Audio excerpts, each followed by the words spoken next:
ศีล2 รอบแล้วรอบบ่ายก็เลยจะนิมนต์เลยนะครับจะได้เวลาฟังเทศน์พอสมควรเพราะ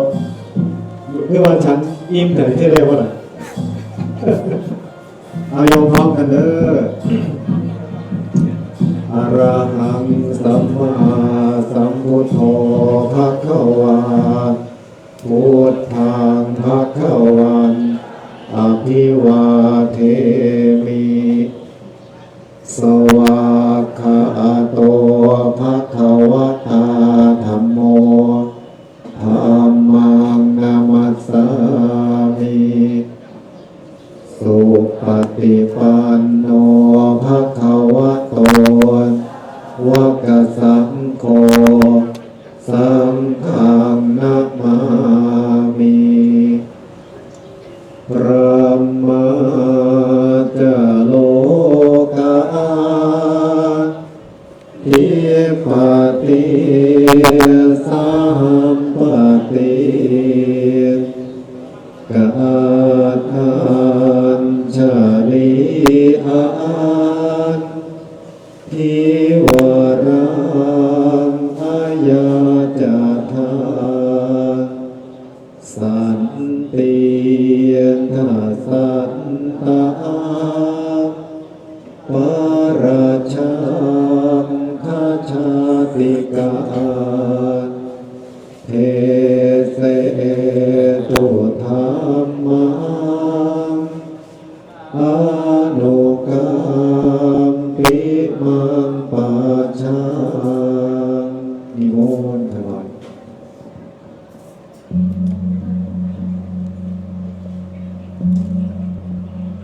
ธรรมโทรัตนัตยัสสะอิธานิตัสสะภะคะวะโตอะระหะโตสัมมาสัมพุทธัสสะปรินิพพานโตปัฏฐายะเอกุณสัตตะตยุตตะปัญจสัตตาธิกานิทเวสังวัชระสหัสสานิอติกันตานิปัจจุปันนกาลวเสนะภคุณมาสัสสะปันนลสมังทินังวาลวเสนะปนะลวิวโลโหติเอวังตัสสะภะคะวะโตปรินิพพานาสาสนายุกาลักขณนาสัลลักเขตภาติอิสิริสุภมัสสรุปพระพุทธศาสนายุคการนับจำเดินเริ่มตั้งแต่ดับขันธ์หันพระภาคเข้าสู่พระปรินิพพานมาแห่งองค์สมเด็จพระสัมมาสัมพุทธเจ้าของเรานั้นบัดนี้ล่วงแล้วได้ 2,569 พระพรรษาปัจจุบันณสมัยเดือนมีนาคมขมามาสุรทินที่15วันอาทิตย์ณวันนี้จะเป็นปัจจุบันวานอิโตปรังสกจังธัมโมโสตโพเบื้องหน้าตัวแต่นี้ไปขอเชิญชวนมวลหมู่พุทธบริษัททั้งหลายจงยังไงโสตประสาทแก้วกาวเลี้ยวหูแก้วทั้งสองข้างของตนให้โสพลประดุจดังภาชนะเงินภาชนะทองออกมาคอยรองรับพุทธพจน์ลดพระสัทธรรมเทศนาดังพระคุณสุนทรเมธีธรรมนูนจะได้เริ่มอารัมภกถาเป็นลำดับสืบต่อไปขอกราบอาราธนานิมนต์ด้วยสัจจะเคารพคารวะในธรรมะเป็นอันดีเถิดนะโมตัสสะภะคะวะโตอะระหะโตสัมมาสัมพุทธัสสะนะโมตัสสะภะคะวะโตอะระหะโตสัมมาสัมพุทธัสสะนะโมตัสสะภะคะวะโตอะระหะโตสัมมาสัมพุทธัสสะพุสติวรวันนาเพติจิตังสัทธากปิลวัตถุงอุปนิสายะนิโคธาราเมวิหารันโตโปกรวัสสังอารัภากเทสิติอินะโมน้อมอ องค์เอกสัพพัญญูผู้เพิ่นมีบุญหลายลื่นคนในดาวเพิ่นได้เอาตนขึ้นถึงนิพพานมุมฟังพ้นจากโอคะกวงวังน้ำยานยาวองค์พระธรรมเจ้ายกใส่เกศเกษาให้เป็นที่เพิงผ้าพ้นเว้นภัยหายอันตรายภัยหอนให้หนีเว้นไกลห่างแน่ถอนให้เห็นทางปองเข้าทางเข้าสู่นิพพานพระอริยสงฆ์หมู่นั้นสืบเหตุคล้องพุทโธเอาธรรมโมมาสอนให้หมู่คนในเฮียนหูสัพพัญญูได้สอนไว้สังโฆสืบต่อเพื่อได้เป็นเงินเข้าทางเข้าสู่นิพพานพ่อแม่พ้องร่วมหอดครูบาอุปชฌาย์อาจารย์ขอเถิดทูลเอาไว้ขอให้ใจใสเหลื่อมในธรรมพุทธบาทแน่เด้อให้ฉลาดธรรมพระเจ้าองค์เงานอพุทโธแน่ทอนขอน้อมแด่องค์สมเด็จพระจินวรสัมมาสัมพุทธเจ้าพระองค์นั้นด้วยเสียงกล่าวกราบขอถวายความเคารพและขอโอกาสพระเถรานุเถระครูบาอาจารย์ทุกรูปตลอดทั้งเพื่อนสหธรรมิกเจริญไมตรีจิตเพื่อนสหธรรมิกทุกรูปภิกษุสามเณรที่เคารพและนับถือทุกท่านขอเจริญสุขเจริญสีเจริญมั่งเจริญมีจงบังเกิดมีได้ญาติโยมสาธุชนคนดีพุทธเมธีทุกท่านเถิดใครสาธุดังๆก็ให้สตังค์เยอะ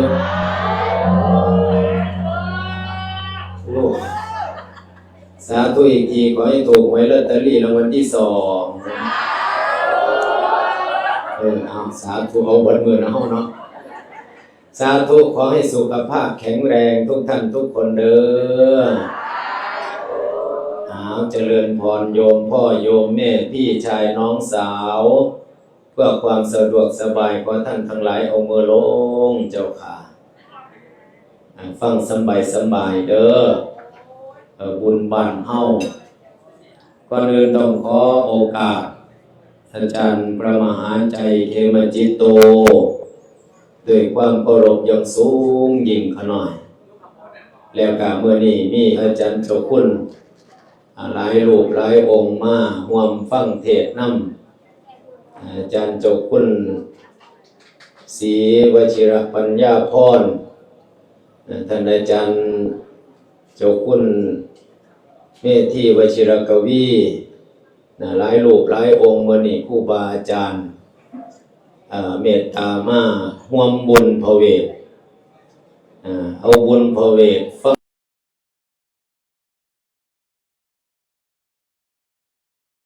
ดีเศรษฐีผู้ใจบุญทุกท่านทุกคนที่มาเมื่อนี้ฟังอีสานออกไม่โยมโอ้ฟังอีสานออกไหมก็ออกจ้าโอ้หลวงพูดไทยชัดนะบ่ออกจ้าส่วนมาก90%เนาะที่นี่เนาะแต่ว่าเบิ่งหน้าบ่คือคนอีสานน่ะนะหน้าคือคนเจ๋งคนจีนคน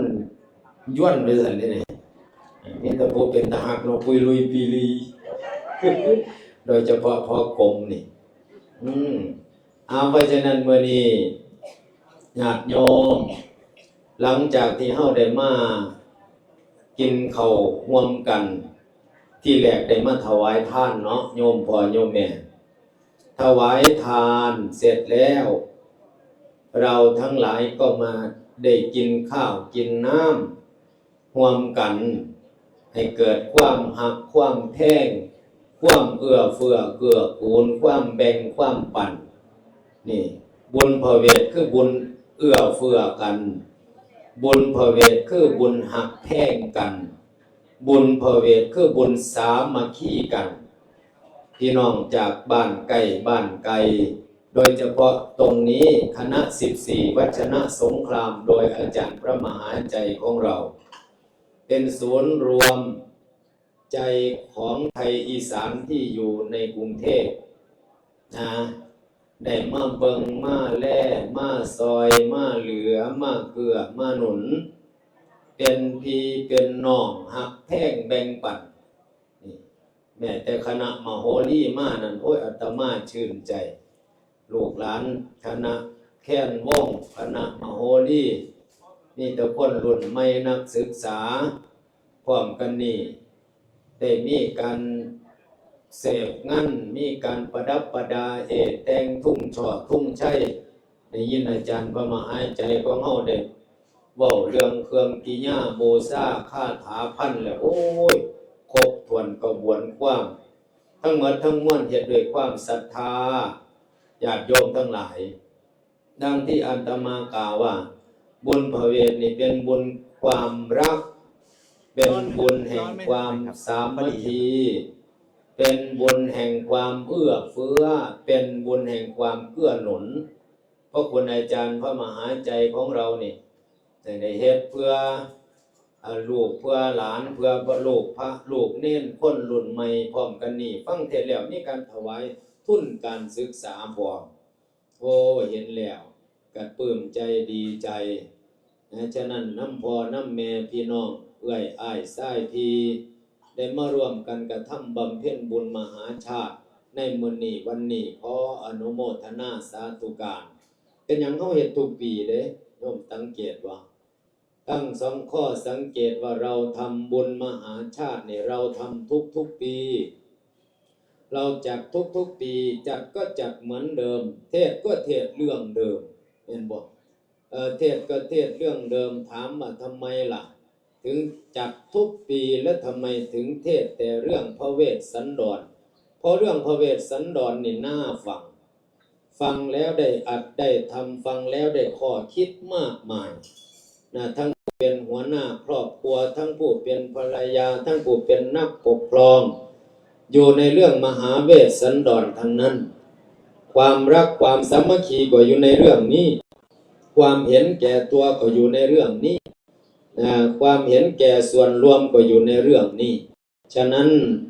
ท่านทั้งหลายบุญนี้จึงจัดว่าเป็นบุญใหญ่เพราะว่าบุญนี้ใครได้ฟังแล้วได้ข้ออัดข้อทำได้ข้อคิดและนำไปปฏิบัติในชีวิตประจำวันบุคคลนั้นจะเหมือนได้ขึ้นสวรรค์เพราะอะไรเพราะในเรื่องนี้เพิ่นว่าคันผู้ใดฟังจนจบในมื้อหนึ่งวันเดียวสิไปสวรรค์ก่อนสิไปสวรรค์นี่เฮาบ่ทันได้ตายเฮาก็ไปสวรรค์นี่เฮาฮู้ปองทางว่าทำอย่างไรจะใช้ชีวิตให้มีความสุขเมื่อตายไปก็จะไปบันเทิงบนสวรรค์ตอนเป็นมนุษย์เรามีความสุขแล้วเราก็จะไปบันเทิงบนสวรรค์เกิดชาติใหม่มาจะได้ของพระพุทธเจ้านามว่าศรีอริยเมตไตรโยในศาสนาของพระพุทธเจ้าศรีอานนั้นจะมีแต่ความสะดวกสบายเป็นผู้ชายก็จะรูปหล่อเป็นผู้หญิงก็จะสดสวยโดยไม่ได้ไม่ได้มีทรัพย์สินเงินทองมีลูกก็จะเป็นคนดีมีสามีก็จะเป็นพูดง่ายๆว่าเพียบพร้อมทุกประการอาจากได้อะไรก็ไปที่ฐานใต้ต้นกระปพึกก็จะสมความปรารถนาฉะนั้นท่านทั้งหลายได้มาร่วมกันสร้างบุญสร้างกุศลมามือเปล่าบ้างก็มีข้าวบ้างก็มีต้นกันหลอนบ้างก็มีต้นเงินต้นทองมาถวายร่วมกันเป็นทานแจกจ่ายยายปันสืบต่อนอเนื่องไปจึงอนุโมทนาสาธุการเด้อกับญาติโยมสาธุชนคนดีพุทธเมธีทั้งหลายโดยการนำของพระคุณอาจารย์พระมหาใจเขมจิตโตของเรานี่เองกันที่ว่าแล้วก็คิดฮอดก่อนหนึ่งสมัยอาจารย์พระครูเง่าเราพอท่านได้ตายเราแต่งไว้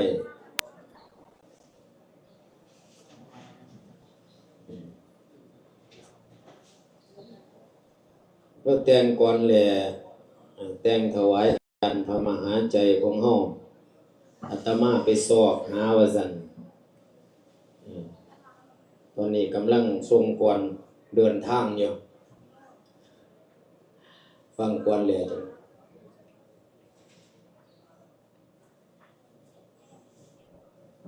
ตอนนี้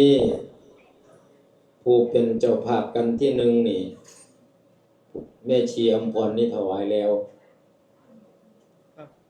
วันนี้กันที่หนึ่งกันทศพรแม่รัตดาเลิศมณีสกุลชัยพร้อมลูกหลานและเหลนกำลังจุดบอกเอาสาธุเจ้าค่ะ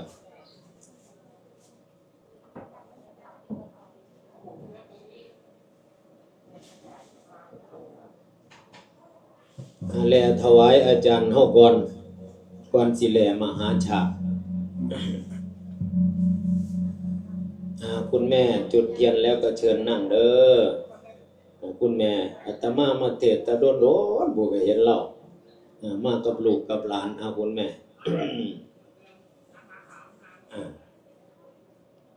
นะโม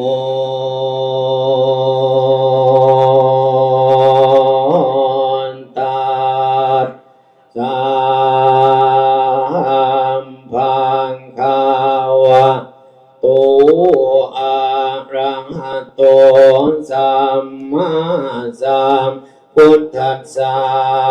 นะโมตัสสะภะคะวะโตอะระหะโตสัมมาสัมพุทธัสสะนะโมตัสสะภะคะวะโตอะระหะโตสัมมา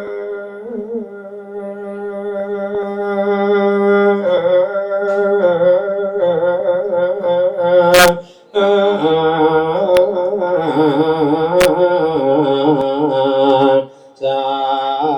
มพุทธัสสะ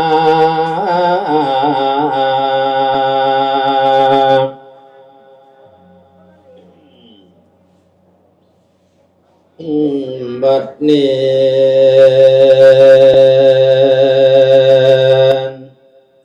แสงส่องพร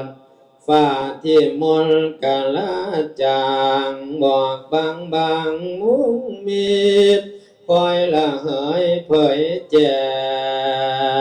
งแสงสุริเรื่องจ่าปากไก่มาฝ่าหงขันสิว่าโลกยงเพื่อมุ่งมันหมอกมาธรรมชาติโลกใต้ไผกระทรวงมองเห็นผู้ผลเป็นละเสียขากิเลสขายตายแล้วคนบ่วนมาแล้วทั้งกามาวจรจมบาดสวะบ่ห่อห่มทลายมางมุนกะจวนสรรพสัตว์ในโลกล้วนต่างก็ควรตนนี้มีสมภารบารมีมากมายก็ตายแล้วส่วนเด่นในพวกข้าของจำจองได้ดินดันวนกองกามอยู่หันได้เที่ยวคนแต่ตุกเปลือกตอมปานใดเด้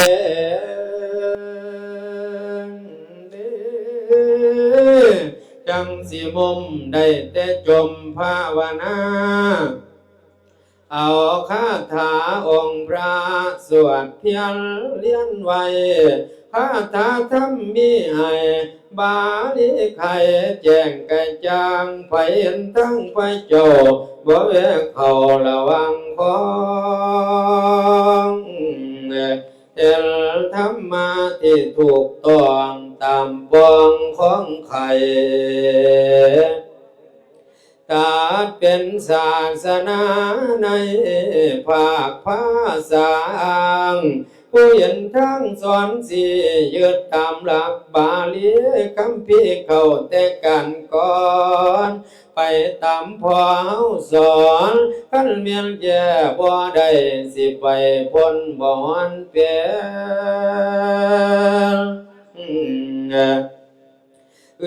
พระบาลีเป็นดังเช่นตำราอ่านลายแทงสิยังไปถึงบอนนี้ละพันใดต้องเข้าใจคำเว้าขยายความพระองค์เทศหูต้นเหตุกะจังจาจึงพาให้ไตเดินหลักนี้ละเพื่อนเอิญวัจนะภาษารวมคำสอนพระสัมมาผู้ดำลงเอาไว้ผู้เพิ่นไขคำแก่แปลบาลีสีขาสัมผู้เปิดดวงตาให้ศักษาซ้ำเสื่อได้กุลเกื้อไฟธรรมพระอาจารย์มหาใจถือเป็นเพชรเม็ดลำวัชนะสงครามผู้ใจงามศีลธรรมปราดนครกุงกวงเสียทั้งปวงได้ย่อคู่บาว่าเป็นพ่อจอเขมจิตผู้มหาประโยคเก่าความเว้าเพิ่นมวลหลายหากสถิตเกียรติกายวัดใหญ่อารามหลวงโยมทั้งปวงได้เพียงภาคกับเพิ่งบุญประคุณทานคุณอาจารย์ของข้าบาลีธรรมเมียงกากันสอนลูกศิษย์ทุกสันบ่ยอมเต็มต่อผู้ใดปัจจนะสงครามสอนลูกหลานนี่ก็ได้เป็นใหญ่หลายมาเป็นครูบาอาจารย์วันตะโกน้ำบอมอาจารย์ย้อมเพียลาเที่ยวไปมาบ่ได้จมสิเสียลมกับบ่ยานหันกายย้อนว่าคูบ่มีไผรับรู้ล้านแดดคือหนาวลมพัดเผายามเย็นบ่ได้ลมกินทอขอแต่เพียงทำสร้างทั้งเสียในศาสตร์ทั้งเดินในเสียไตแปรลักธรรมจอมไตโลกกนาดบาดเบื้องบ่เครื่องอ่อนดอกยี่ยางมีแต่ใจต่อตั้งสารสืบธรรมกถาเดินตามแนวพระสัมมาบ่ได้สาผู้ใดเว้าได้คัดเก่าหลานน้อยถ้าละกาผู้ถือบวชชวดในดีมีกายบูชาข้าประธรรมพร้อมกันนี้โครงการปฏิโมกข์นับว่าเป็นเพชรเม็ดลำแก้วมิ่งศาสนา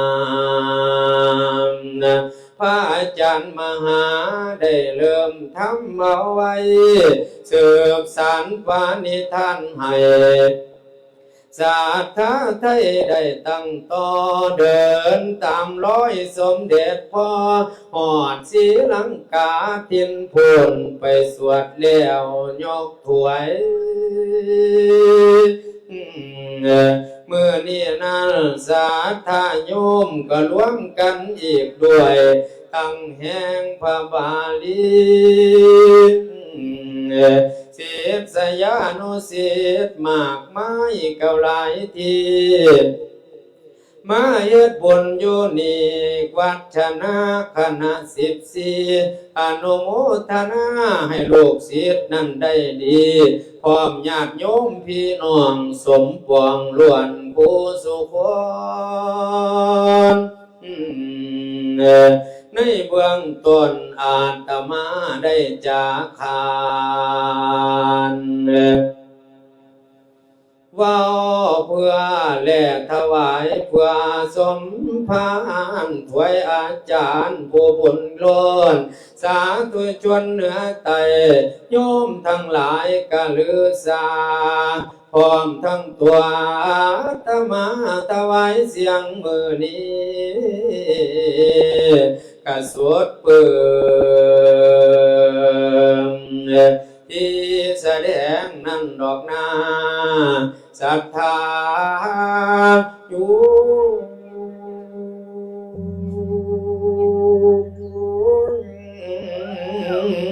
โอ้ยโอ้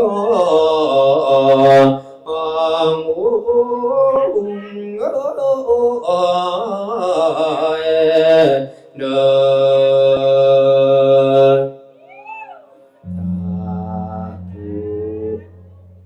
เราเขียนไว้เราตายแล้วยังแตะปูวาบ่ทันตายปูวานี่ก็จักมื้อใดบุผู้เขียนไว้เราตายแล้วแต่ว่าโยมไปเบิ่งฟังให้จบอยู่ใน YouTube เด้ออาตมาอัดเสียงบันทึกเสียงไว้ใน YouTube อันนั้นฉบับเต็มอันนี้ฉบับบ่เต็มเพราะว่าหนังสือขาดก็เลยได้แต่งเพิ่มสุดท้ายถูกดีใจหลายโยมพ่อโยมแม่ปลื้มใจนำพระอาจารย์ปลื้มใจนำญาติโยมมื้อนี้ได้มาเอาบุญใหญ่สรุปว่าบุญใหญ่เด้อมื้อนี้เด้อสิได้เทศน์ด้วยวันนี้หกกษัตริย์ใช้เวลายาวแต่ว่าก็สิยาวก็เสียให้สั้นก็บ่ย่อนปานใดย่อนพอดีเด้อแม่เด้อเสียเทศน์วันนี้จะเทศน์แบบ3 ปอบ่แม่นปอเปียดเป้าเด้3 ปอคือประยุกต์ประหยัดแล้วก็จะให้เกิดประโยชน์เนาะแม่เนาะเอาสาธุอนุโมทนาน้ำโยมพ่อโยมแม่เทศมหาชาตินี่แบ่งออกเป็น13 ตอน13กันพันพระคาถาโยมพ่อโยมแม่อาตมาทั้ง3ทั้ง2เป็นทั้ง3ก็สิเป็นนำอาจารย์มหาทั้ง2สิได้ช่วยกันประคับประคองฉลองศรัทธาญาติโยมมามื้อนี้มา2 รูปท่านอาจารย์ผู้นั่งอยู่เบื้องซ้ายมือของอาตมาภาพมอมองค์นี้เราแนมเบิ่งแล้วดูพุทธพองสดใสเป็นพระรุ่นใหม่แต่ว่าเทศเป็นตาฟังเทศเป็นตาฟังง่ายฟังม่วนกิริยามารยาทก็เป็นคนอ่อนน้อมถ่อมตนเว้าก็ดีเทศก็ม่วนเสียงก็ดีหน้าตาก็ดีพร้อมโยมพ่อโยมแม่มีนามบาลหลวงพี่ต้นน้ำมัทุระผ้านี่จำพรรษาอยู่วัดใหม่ศรีอุบลอำเภอหนองพองจังหวัดขอนแก่นพระเมืองดอกคูนเสียงแค้นพุ่นเด้เมื่อนี้มอบหมายหน้าที่ให้เพิ่นเป็นพระนางพุทธสดีหน้าที่ที่1หน้าที่ที่2คือหน้าที่ของพระนางมัตสีหรือหน้าที่ใดขาดตกบกพร่องจะช่วยกันประคับประคองฉลองศรัทธาเด้อล่ะเด้อสยามเมว่าหังอัตตนังสมณามิจะขอสมุดให้ตัวของตัวเองอาตมาภาพนี่มาจากพูนจากบ้านโน้นยิวอยู่ในโคกในป่าผู้ละโยมพ่อโยมแม่อยู่หม่องคนบ่ค่อยฮู้จักปานใดดอกมันอยู่ในบ้านโน้นยิวบ่นะตั้งแต่ชื่อก็บ้านนอกบ่แฮงบ้านโน้นยิวไปถามแม่รัดก็ได้นี่แม่รัดก็เคยไปแล้วพ่อกรมก็เคยไปแล้วหลายคนหลายท่านนะบ้านโน้นยิวตำบลห้วยหินอำเภอหนองหงส์จังหวัดบุรีรัมย์โยมพ่อโยมแม่มาตะบุรีรัมย์พุละเขมรตำพุละสังเกตแต่สีผิวอาตมาก็ได้เด้อโยมแม่เด้อคันถามว่าเขาเว้าเขมรเป็นบ่พูดไม่เป็นเลยเพราะอาตมาไม่ใช่เขมรนี่พูดเขมรไม่เป็นเล่านี่ล่ะแม่เล่าตาแตกนี่ล่ะแม่เอ้ยเอามื้อนี้สิสมมุติให้เจ้าของเป็นพระอินทร์แล้วก็เป็นพราหมณ์เป็นพระเจ้ากรุงสนชัยหรือหน้าที่ใดขาดตกบกพร่องจะช่วยกันประคับประคองฉลองศรัทธาบรรดาญาติโยมให้จบภายในเวลาอันสมควรเด้อโยมพ่อโยมแม่เด้อเอาละบัดนี้สิเริ่มต้นเทศน์ในการทศพรเฉลิมฉลองบุญมหาชาติ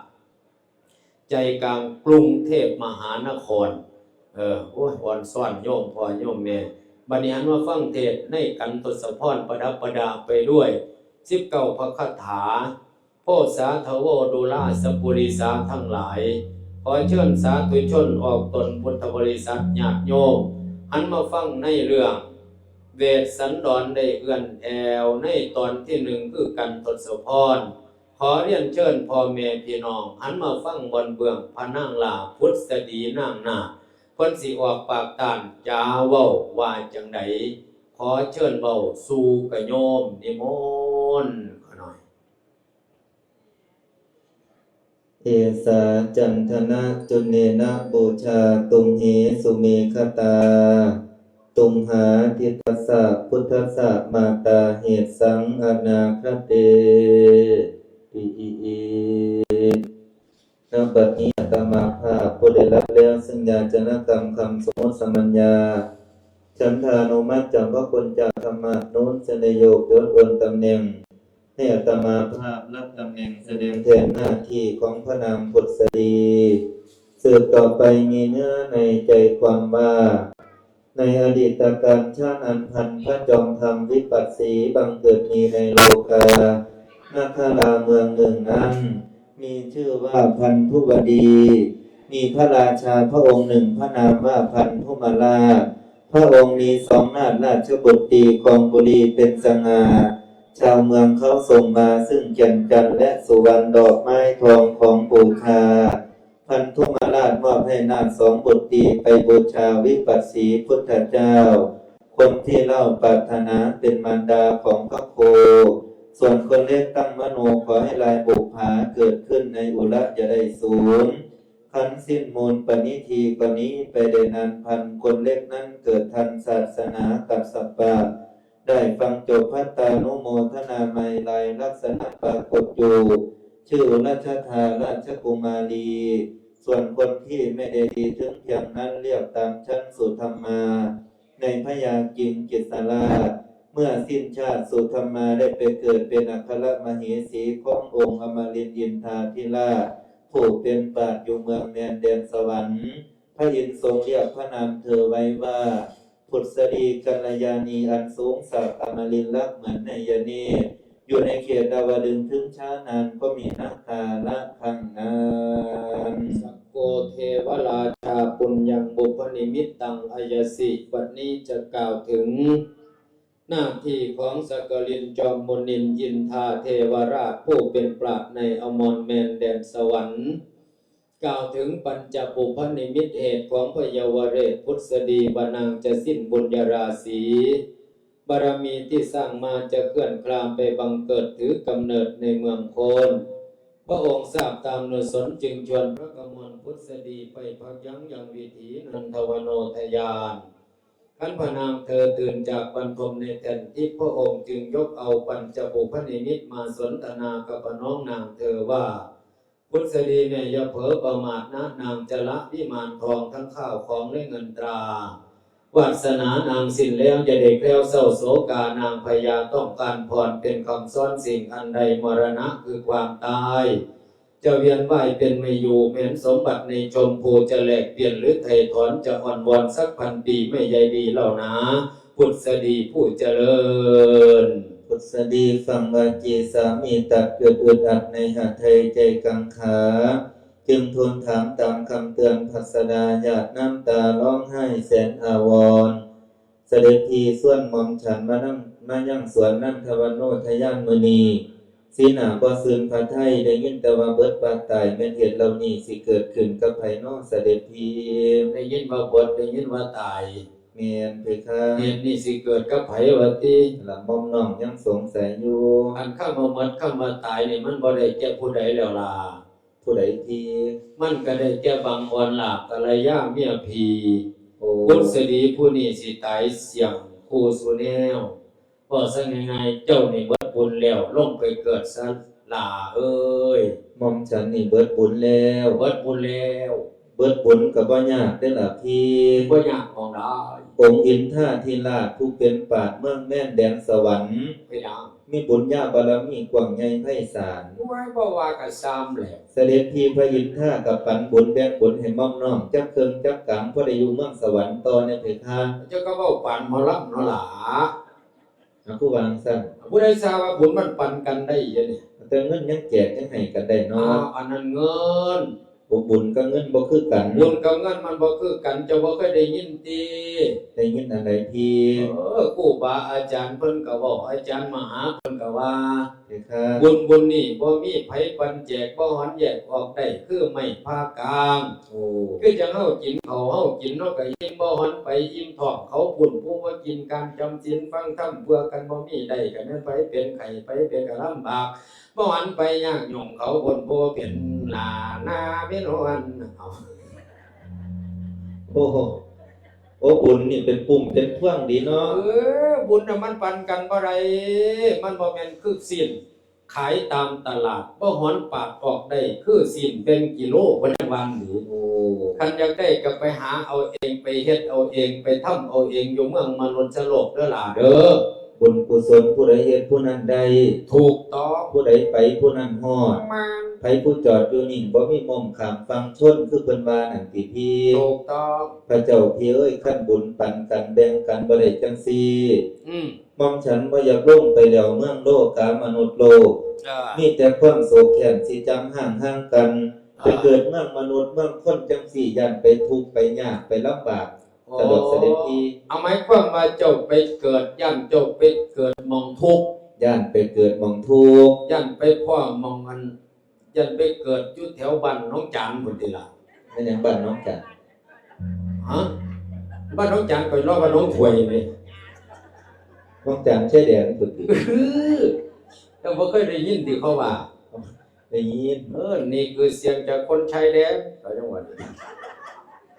มันทำให้เจ็บปวดเหลือแสน ภรรยาไปเกิดตกตะกรรมลำบากสนอกบ่มีหม่องสิอยู่ซะเด้ ไว้แม่นล่ะเนาะเจ้าก็ไปเบิ่งแต่หม่องมันทุกข์เจ้าบ่เบิ่งหม่องมันสุขเนาะเจ้าคือว่ามาเบิ่งแนววังหันนี่ก่อนเพี้ยนนั่นน่ะ เป็นจังได๋ เอ้ยเพิ่นพากันฟ้อนม่วนใจอย่างนี้ตัว โอ้ ทั้งผู้ฟ้อนทั้งเสียงดนตรีปีพาดระนาดคล้องเตะซ้อมอยู่ประจำเสพงั้นอยู่มันจังหยังอยู่คณะ14เนี่ยมีแต่นางฟ้านางสวรรค์เดี๋ยวนี้มีแต่เศรษฐีต้องมาฟังเทศน์อยู่นี่ล่ะ โอ้ ธรรมดาเศรษฐีไหนนั่งอยู่ตั้งหน้าก็เศรษฐีเด้ เศรษฐีนี่เสื้ออยู่ นี่เศรษฐีบ้านด้านเศรษฐีกรมนี่ โอ้ บ่ธรรมดาดิ เพิ่นมาฟังเทศน์เพิ่นมีแต่เศรษฐี นั่นล่ะมองมันสนุกสุขสำบายก็มี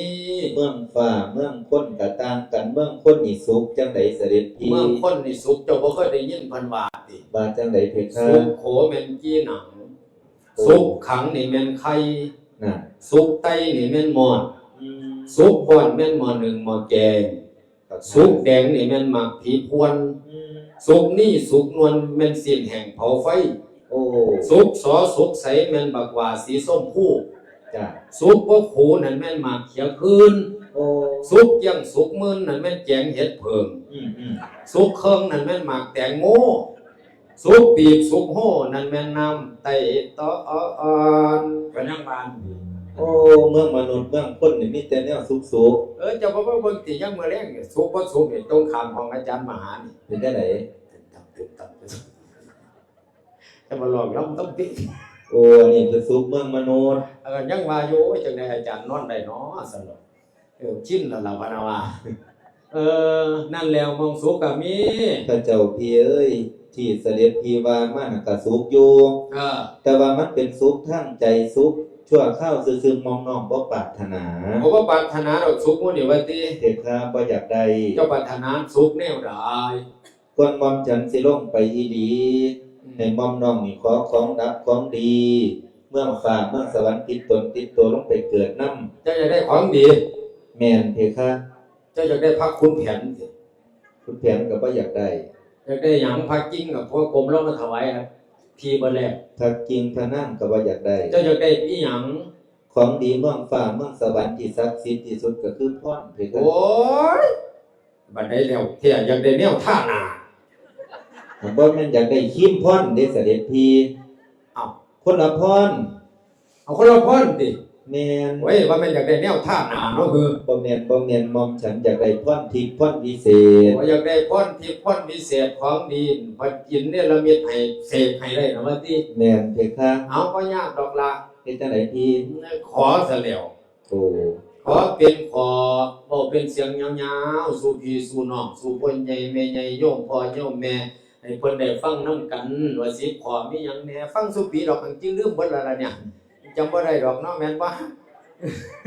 เอาว่าเบิ่งกันน่ะล่ะขอเป็นขอ10ประการแต่ว่าก่อนสิว่าให้พี่นั่งไม่ซะล่ะ นางทาใดที เกี่ยวกินตีนพี่ว่ะ ทำพระอินทร์กับเกี้ยวกินติ ยังว่าเกี่ยวบ้านอื่นเอาไปไว้แต่เกี่ยวเข้าไปฤดูบัดมันแก่เกี่ยวบ้านเฮานี่แปลกแท้หาใหญ่ตั้งแต่ขาพะนะยะเอาขอเบิ่งกันน่ะล่ะที่สินั่งฟังอย่างตั้งใจสิตั้งใจฟังจนเที่ยงทีรีพุ่นล่ะ เจ้าข้าเสด็จพีบัดนี้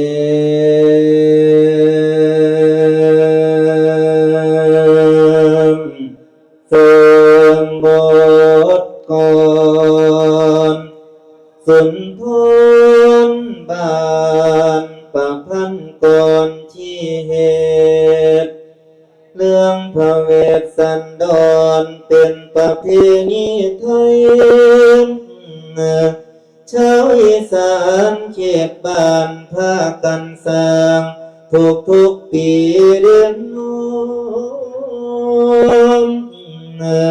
พุทธองค์เฮากล่าวสิบอกเราเฮาเจ้าพูดถือเป็นของบริสุทธิ์เหตุประเพณีบ้าน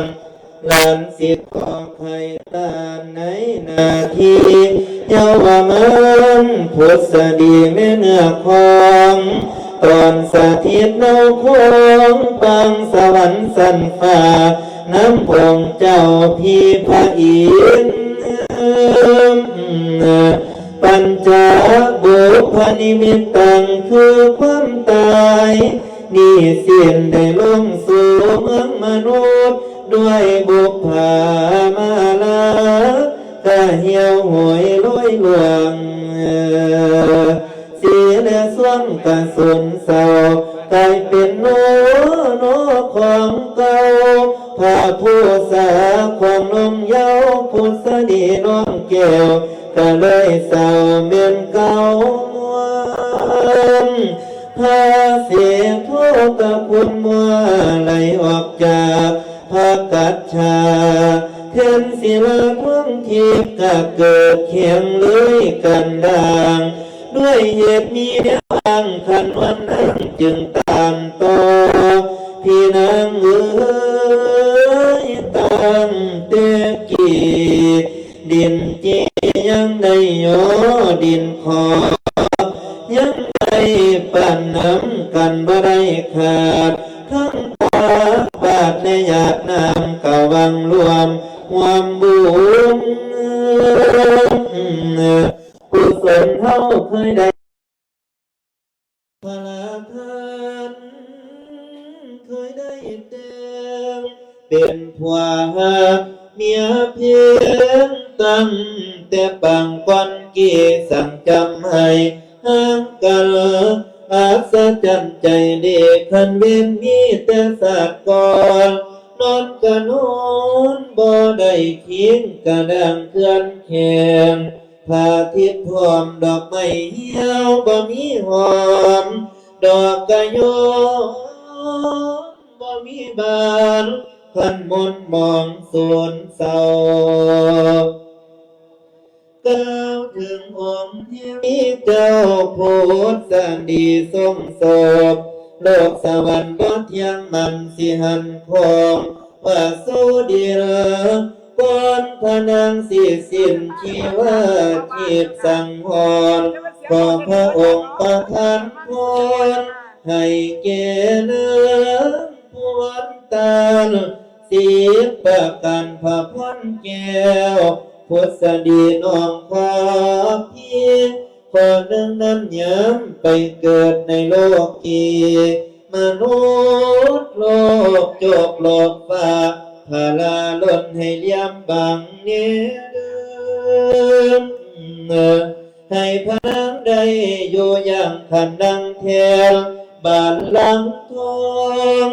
ปกครองคนทั้งเมืองให้เรื่องลือไก่และชีนีน้ำไทยขันวังในได้อยู่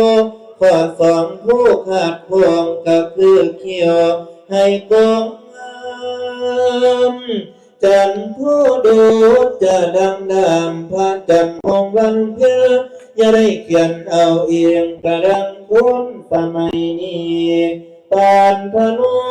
โนสอนสีฟังในพันโดยดังอาสายะคือความหวังของพนังอยากได้ประทานให้ดังหมายข้อสามนั้นจากผู้เนตรเบื้องซ้ายตลอดไปทางขวาอย่าได้มัวมุมฟังอันส่วนกลางเด้อจากกรรม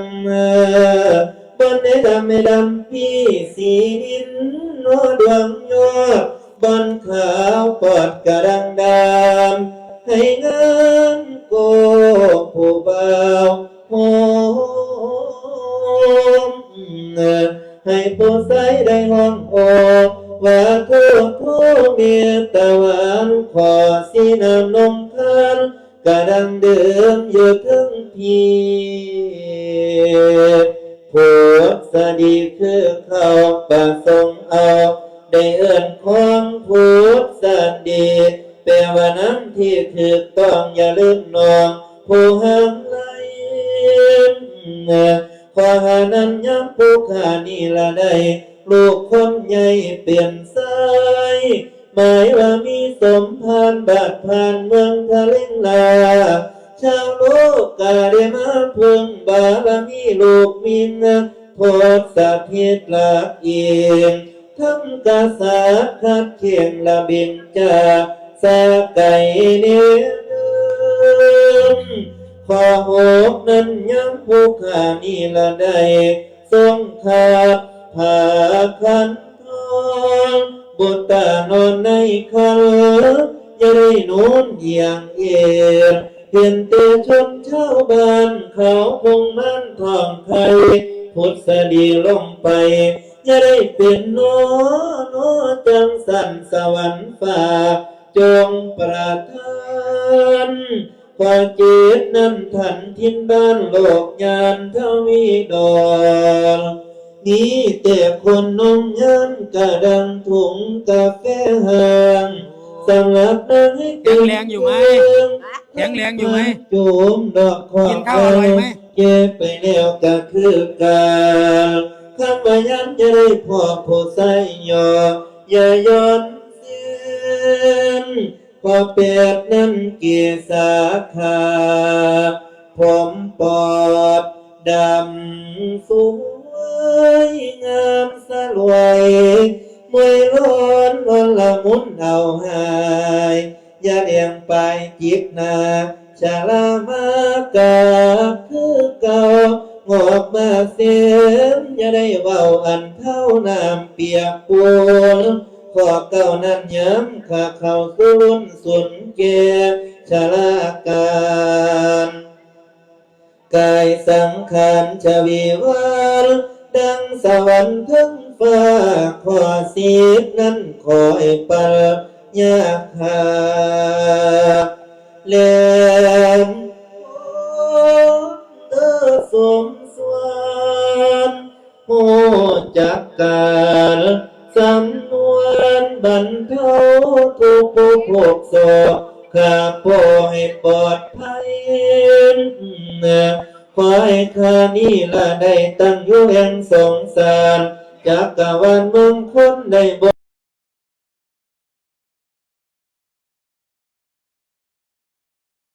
คนใช้จากกายพี่โปรดปานีขันมอนน้องบัดลงหงมนุษย์คนนั้นดอกนาที่พังโอ้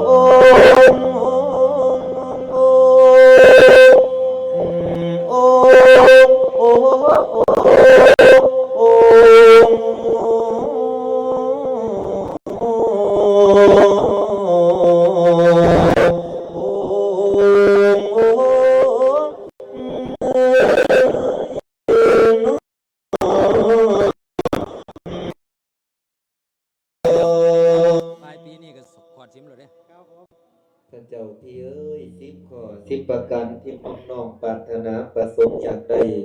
พ่อสิประสิทธิ์ประสาทให้ได้บ่น้อเสด็จพี่โอ้จะได้มาเสียงดีแท้ล่ะดีอยู่ติเพคะเสียงดีคือสิตายแท้ล่ะ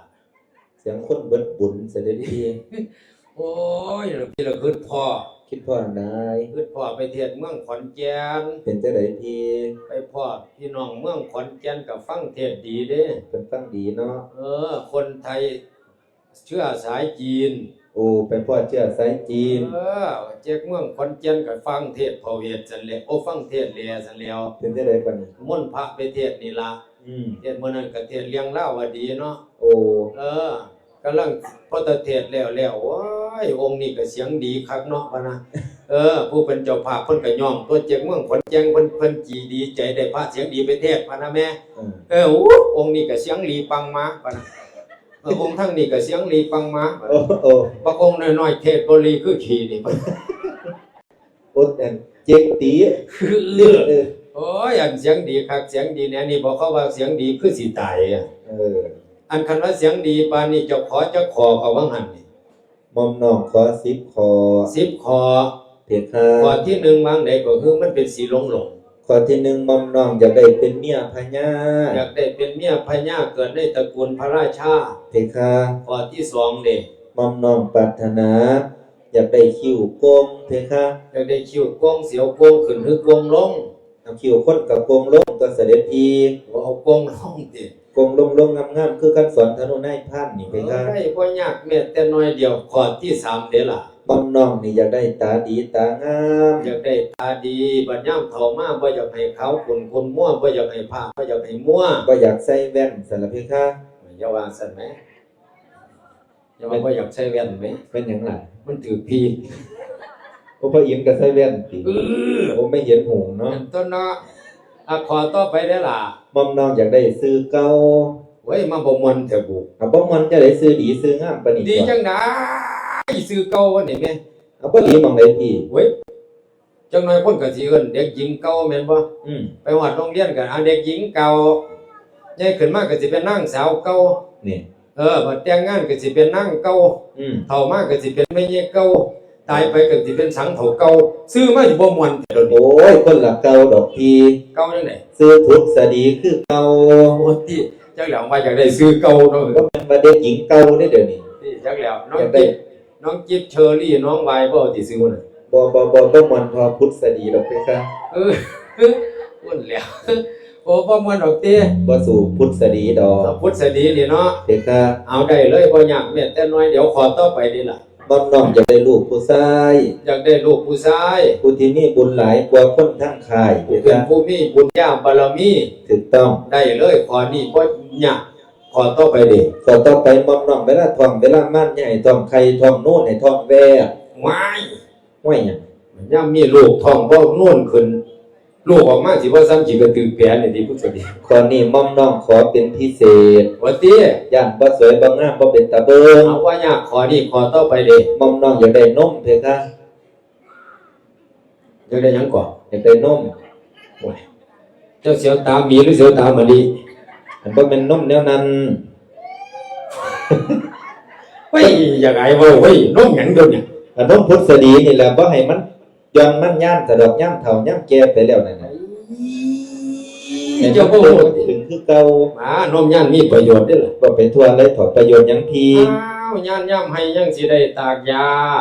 โอ้ย่านย่ำหน้ายังสิได้ตากเขาย่านย่ำกล้วยน้อยกินเขายังสิได้เลียนไหลเขาทานมย่านฟัดข้างนั้นฟัดข้างนี้กล้วยน้อยก็แล่นนี่เอาฟัดไปถึงรวดน้ำดิตายขึ้นกูแล้วกันนั่นล่ะบ่เอาดอกเอาบ่เอาก็ว่าเอาสิเอาให้มันคือจังจูงขว้างนี่ติแม่นมันเพิ่นตีหุยๆอยู่นี่ติดังม่วนบัดนี้ฮู้เบิดแล้วล่ะจำได้เบิดแล้วล่ะอันใดก็ได้ข้อใดก็ได้10ข้อ10ประการจำได้แล้วจื้อได้แล้วเห็นครับไปเกิดบัดเอาให้ได้ปีนี้ให้ตัว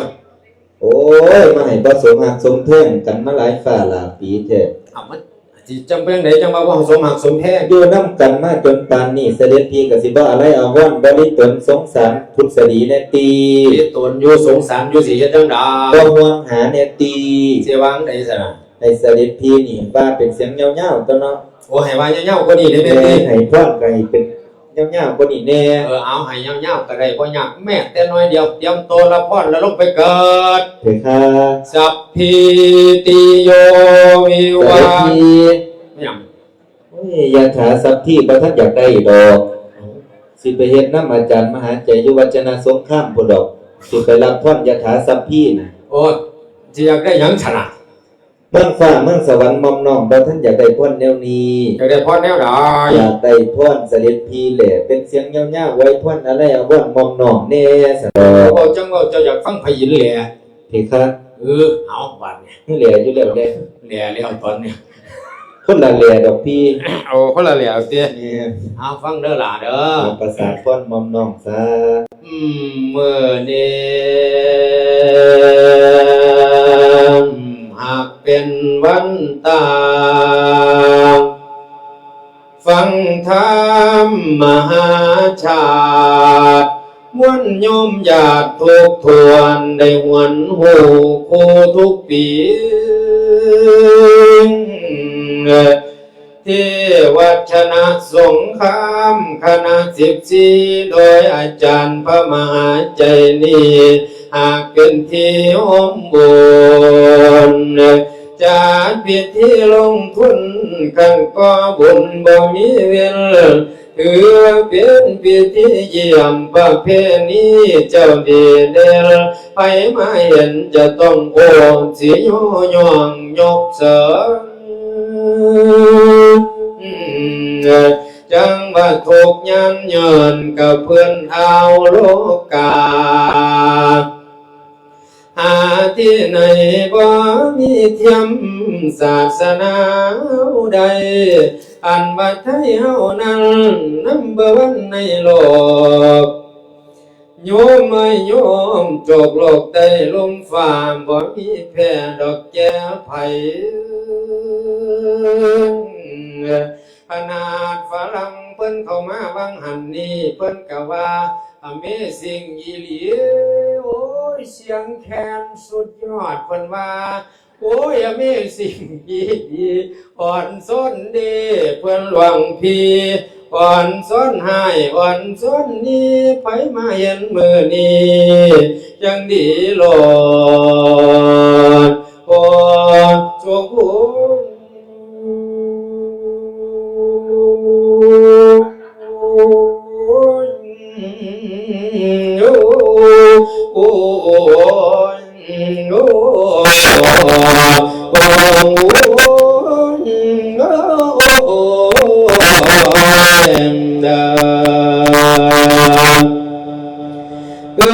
ในตอนนั้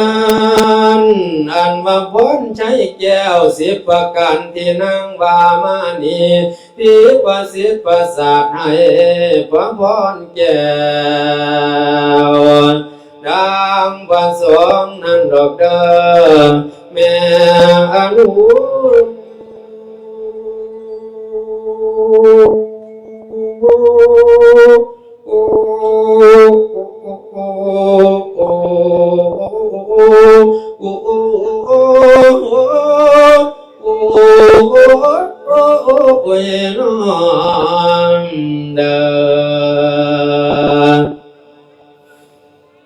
เตทัสวรทินเนในการนั้นได้ประสาทพรทิพย์10ประการแก่พ่อน้องนางพุทธดี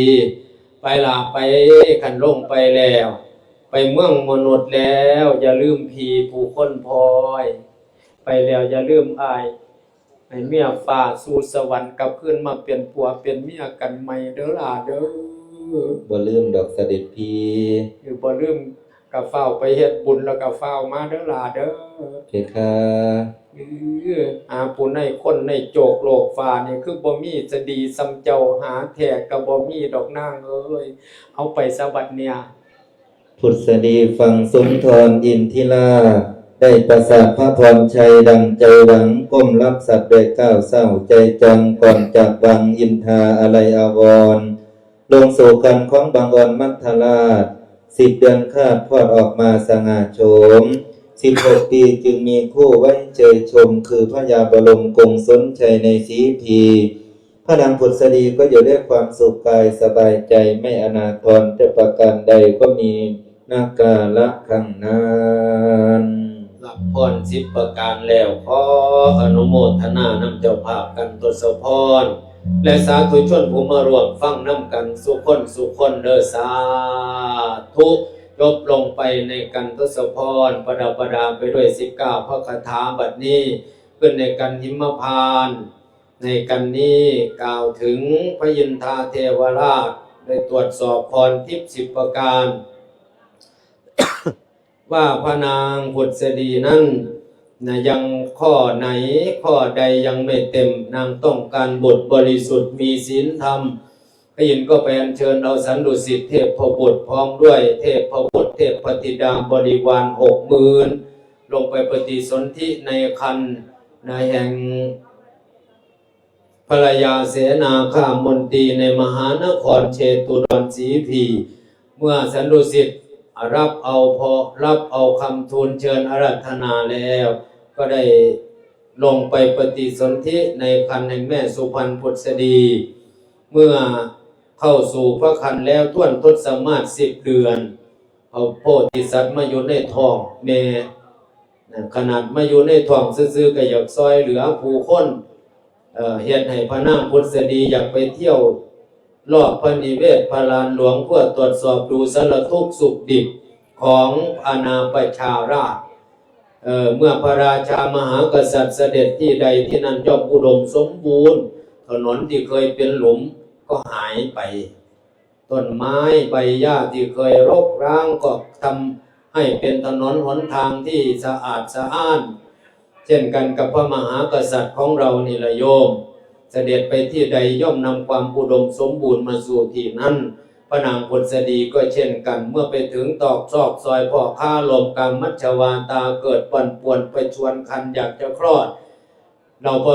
สนมกรมวังก็ได้กังพิสูจน์มั่นกันให้การปฏิสนธิให้การประสูติณที่นั่นเอง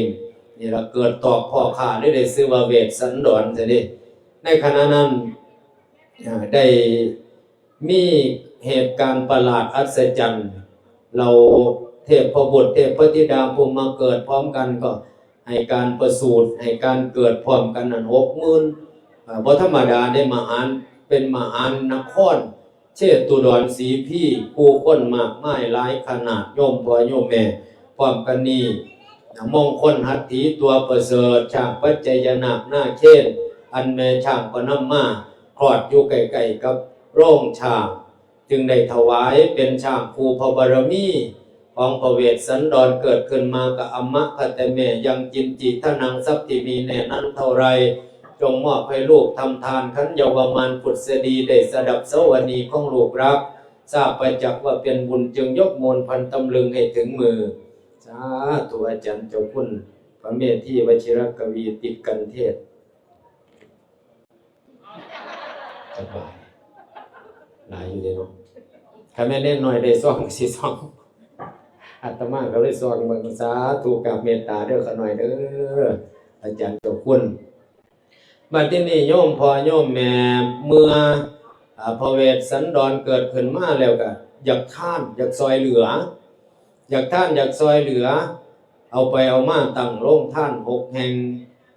หลังจากนั้นพี่น้องศรัทธาออกตนทั้งหลายเมื่อตั้งโรงท่าน6 แห่งแล้วพระองค์ก็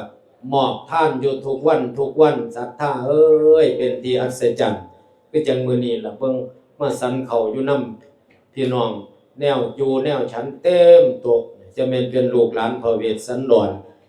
เกิดชาติใดพบใดอย่าได้อดอย่าได้อยากเด้อพี่น้องเด้อให้มีให้มั่งบัดนี้โยมพ่อโยมแม่เมื่อพระเวสสันดรได้ตั้งโรงท่านแล้วพระชนมายุได้16 ปีก็อภิเษกสมรสกับพระนางมัตสีเป็นครูบารมีอยู่ได้บ่นานก็ให้การประสูติพระโอรสพระองค์หนึ่งชื่อว่าชาลี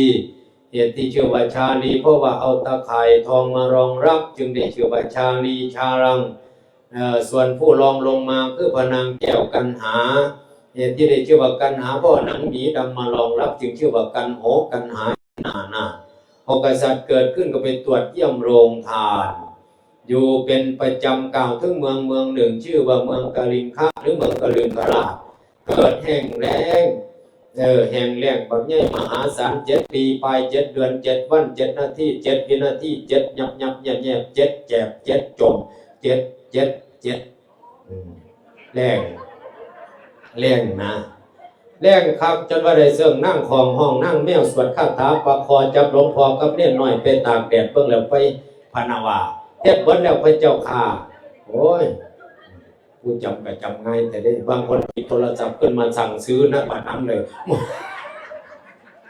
อย่าลืมกลับได้เลย7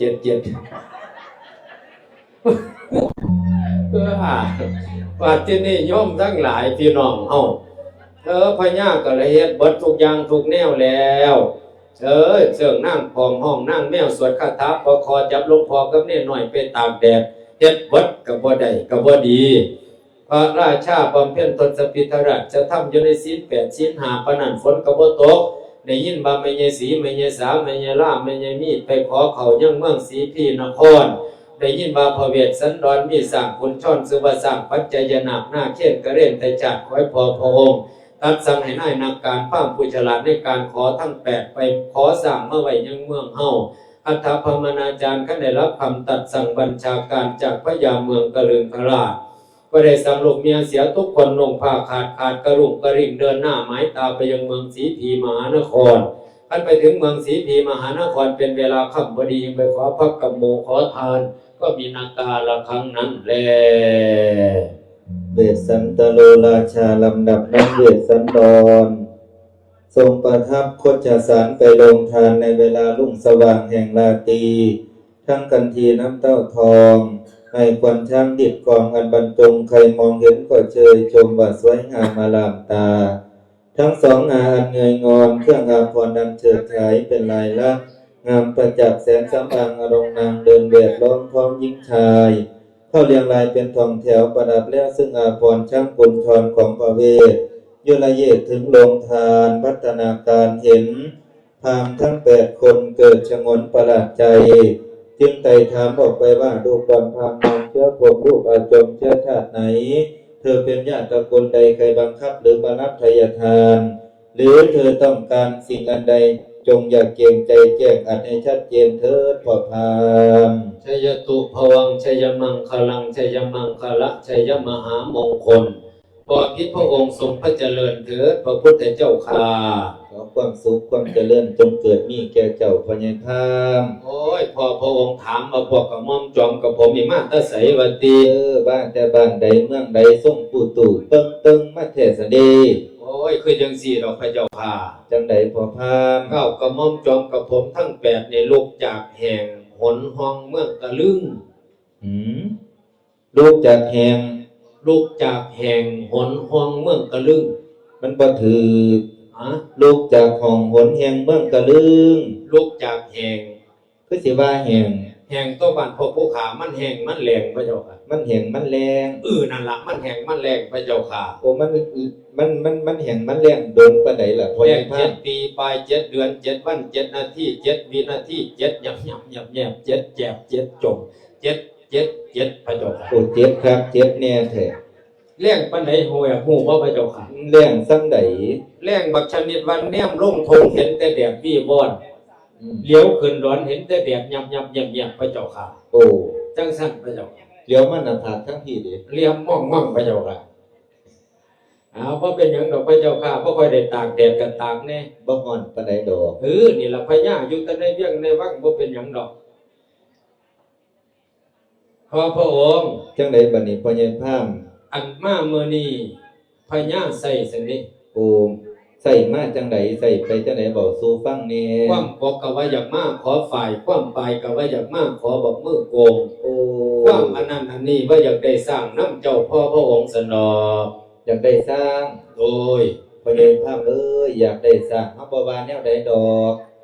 สร้างบ้านเมืองสีพี่นี่บ่อืดบ่อยากแต่ว่าให้ถามแน่ ถามหยังพระเจ้าค่ะ บ้านเมืองหมู่เจ้าเมืองกะลึงกะลาด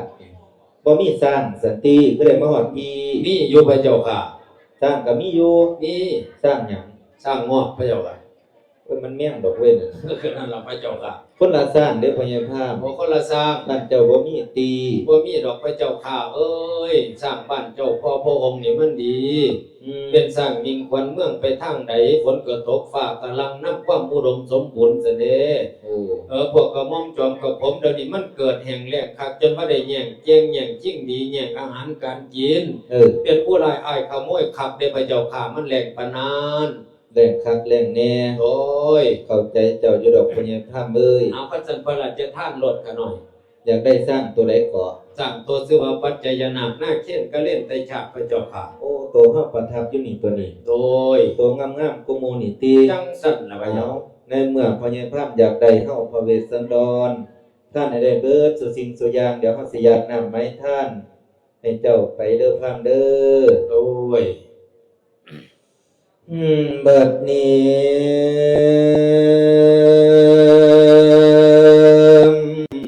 โพธิสัตว์เจ้าขันสันดรพญาเวทโสตฟังเรื่องราวสัทธเสียงที่มวลแม่งอันพำแจงกระจ่างข่าวจิตกสันเจ้าหาไทยยาวอยากทำทานลงจากโพไพศาลศิลังวาลีนามบายมือพามมาเลี้ยวอุทธกังโลลังหวังสิเป็นพุทธเจ้าภายนาศาสสิมามสาธุสาธุสาธุเดือด้วยพระท่านทอดสร้างให้เป็นบางบารมีเปลี่ยนวิธีมาค้าเที่ยวให้เที่ยวเมืองป่าชาติสิมาให้ทำกาได้เป็นจอมศาสดาอินทาฟ้าให้เลี้ยงนำยมมาโลกสันตำจำสักขีเท่านี้ให้ดีได้แม่นดังทองขอให้ชนพี่น้องผู้ติดบ่วงในโลกีนี้ขึ้นเมื่อมึงสูงได้พอพ้นจนข้าม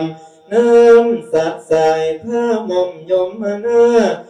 ขลาดญาณได้แกงสงสารบรรลุธรรมโนแก่กาพาลาลนทรงผลอธิษฐานเด้อผ่านพ้นบ่มีบนเสียดายของเพิ่มทำของกลับคืนเมื่อพืชผลให้สมเมียงคำว่าฝนกันดานเลี้ยงอีกเขาอยากมาเพียงอย่าได้พอให้พ้นผ่านนิพิตาอวสานพระเวทท่านทอดสร้างไปแล้วให้เก็บพามนั่นดอกเดิมสัตว์ทั้ง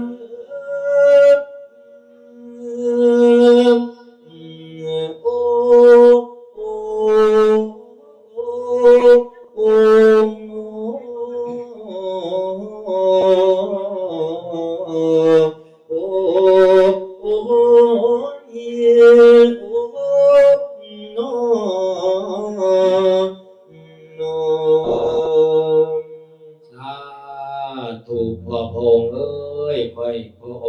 พระองค์ทรงความมุ่งมั่นปรารถนาแม่พระองค์จะรู้ว่ายังสิเกิดขึ้นกับการที่พระองค์ใจดีในครั้งนี้แต่พระองค์ก็ทรงบ่ได้เกรงกลัวอันใดก้าวกระหม่อมจอมกระผมทั้ง8 กราบเมตตาบารมีของสมเด็จเจ้าพ่อพระองค์ปฏิสิเมียบันและเด้อพระเจ้าค่ะ สาธุให้หมุเจ้าทั้ง8 คนเดินทางกลับโดยสวัสดิภาพเด้อใหญ่พามเด้ หลั อง จากนั้นพระเมืองกะลึงกะลัดก็ได้นำช้าง ของพระเจ้าเวสสันดรกลับสู่นครของตนเองขึ้นขี่ข้อสร้างก็ได้ผ่านโค้งจังหวัดตกตรงลงฝนตกลงห้ามบวกพวกเจ้าเมืองขี่ขาสังหาเบาวาละมากว่าแล้วน้องเอ้ย นำช่างไปกำลังสิพานดานปรากฏว่าชาวเมืองก็ลึงกระโดดมาดักหน้าสี่นาว่าไอ้พวกโจรทั้งหลายมึงจะไม่ลักมาขโมยสากของเจ้านายเฮาไปได้ยังไงบ่ได้ลักเด้ปะนะเพิ่นเขียนหนังสือให้พร้อมปะนะว่าพระเวทเขียนหนังสือให้เป็นหนังสือผ่านทางปะนะคันว่าเขียนหนังสือให้อ่านได้ฟังรู้ปะนะคุณพาเมืองก็เรื่องทั้ง8 คนอยู่ทั้งข้อสร้างอ่านหนังสือผ่านทางให้ฟังซุ่มปึกปะนะเศร้าเมืองสีพี่พากันอยู่ทั้งไต่ข้อสร้างเนาะก็เลยอ่านหนังสือผ่านทางให้ฟังฟังนาชาวเมืองท่านอย่าเครื่องอย่าขักปินกุมชนฉันจัดมาแล้วความสับประกันทางไปเลขทะเบียนบอกไว้เลข345เดิมเกิดอยู่ป่ามารดานาเคนนางกะเลนนุสเวกมองเห็นบุญญาณุภาพแม่ช้างนั้นสาบผู้บารมีท่านได้แต่งหวานทีเส้นนำไว้ท้ายพระเวทโยกย้ายละมอบให้เป็นทานภรรยาของท่านชื่อว่านางมัตสีพระเวทใจดีและเจ้าของเขาให้ชาวเมืองหลีกไปและอย่าได้จู้จี้ประเดี๋ยวฉันขี่ชักหยับกระบาลผู้ใดมาพานเตะมันขบฟ้าและผู้ใดมาว่าสิวันสัตว์ข้างดังมาที่มาน้องมาแดงมาหลังจากนั้นพี่น้องเอ้ยหนีเด้อออกจากทางเด้อคันวันหนีออกจากทางให้สร้างหยับแปะเจิดเข้าป่าได้บ่ล่ะ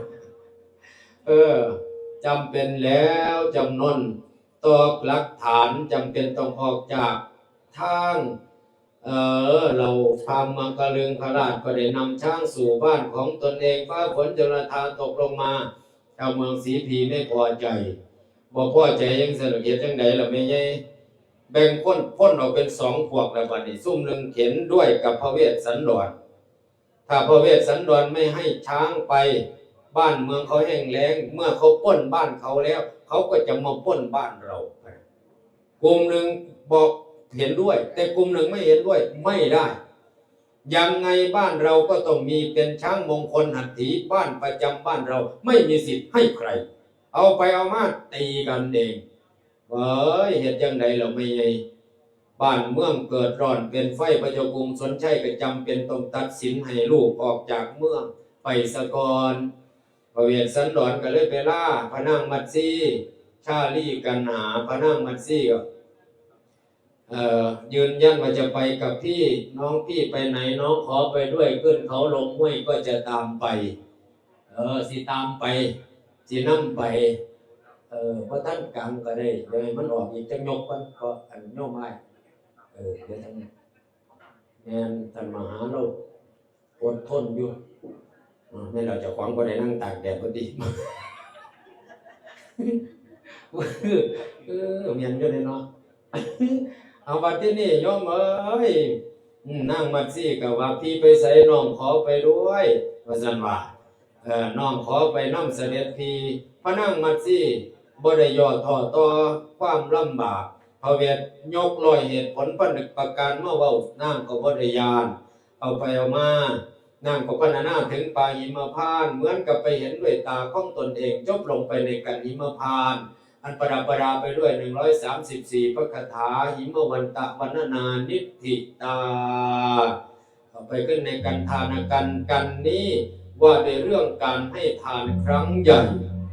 ให้ทานสัตสดกมหาทานของอย่างละ700ทุ่มสุดตัวให้ท่านทุ่มสุดตัวถึงจะหมดก็ไม่เป็นไรถึงตัวเองไม่มีก็ไม่เป็นไรทุ่มสุดตัวเบิกเงินในพระคลังหลวงออกมาให้ทานเบิกเงินออกมาให้คลังหลวงออกมาให้ทานมีเท่าไรเท่เบิดก็ยังอาจารย์มหาใจก็ ไปซอยวัดนนท์อยู่เทวัดบัญชีเลยแม่โยมแม่มุ่งศาลาให้อาตมานี่แหละหัวใจแห่งพระโพธิสัตว์โยมพ่อโยมแม่ทั้งหลายพระเวสสันดรเบิกเงินในคลังหลวงทานของอย่างละ700วัวควายหมูทาสาทาสีบรรดามีในเวียงชัยมอบให้เป็นทานแล้วก็อำลายโกอัยกามุ่งหน้าสู่เขาคีรีวงกฏเวสสันดรพร้อมด้วยมัตสีกษัตริย์ประนมหัตถ์กราบอำลาพ่อเหนือเสียนลงประทับรถม้าเคลื่อนลาเรือนดูมนเทียนกรุงเก่าเข้าน้ำตาไม่ช้านานพระมาขอรถม้ามาขวาแพงเป็นกวางทองรองนิพนธ์ยังมีพรามตามมาขออีก1 คนดวงกมลเวสสันดรยิ่งปรีเปรมบอกมัดสีว่าบัดนี้ไม่มีรถเราจะจอระบทบาทก่าวสาวเท่านั้นโปรดระวังข้างหน้าเพื่อเท่าวันน้องจอมทันกันหาหน้าที่เธอส่วนชาลีตัวพี่จะปกปักโลกนี้ไม่พ้นกรรมดอกนะเสร็จจากคำเวสสันดรได้พูดจาธนกันทานรถม้าจบพอดีจบลงไปประดับประดาไปด้วย209 พระคาถาทานกันดังนิตติตังต่อไปขึ้นในการวัดพระเวทที่4พระเวสสันดรที่พาพนั่งมัดซี่ออกเดินทางไปพ่ออย่างแน่นั้นขอเสริญทานได้รับฟังนิมนต์บัดนี้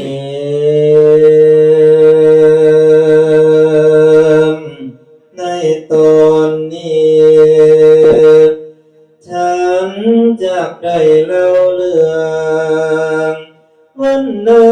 พระเวทเดินเข้าเอาแต่ตอนสำคัญกันให้ทานท่านใจทานตอนผู้บ้านนอถึงบ้าน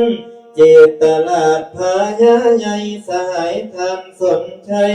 อยากให้ความสืบสานเมืองบ้านกะบ่เอาเจตตลาดทานเท่าได้นำส้มจนถึงจุดเจตบทพานภัยคอยระวังทางเขาพญาเมืองนอหลวงเจ้า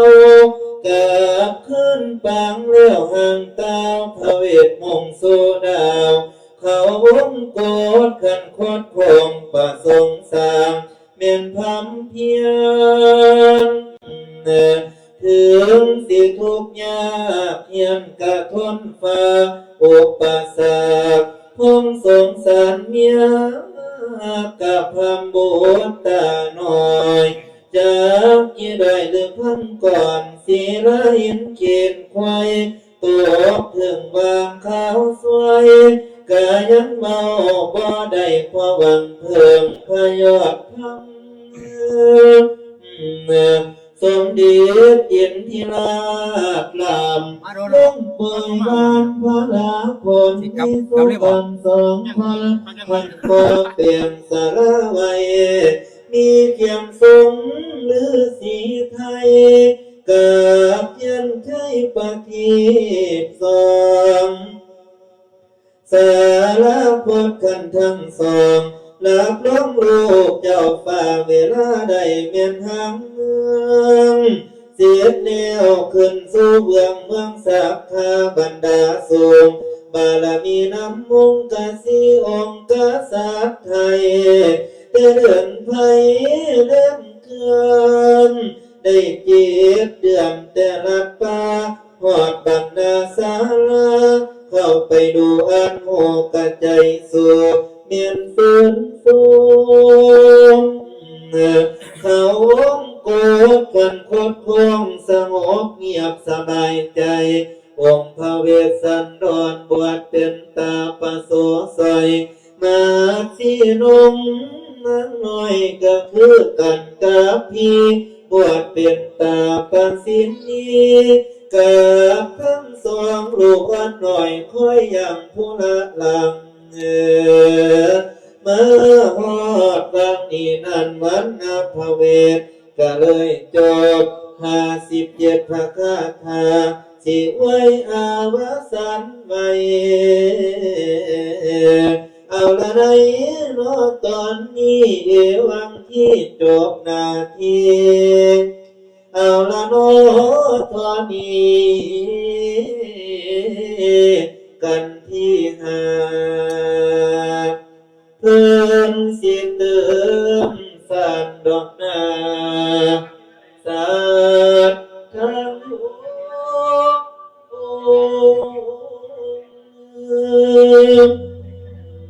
โอ้โ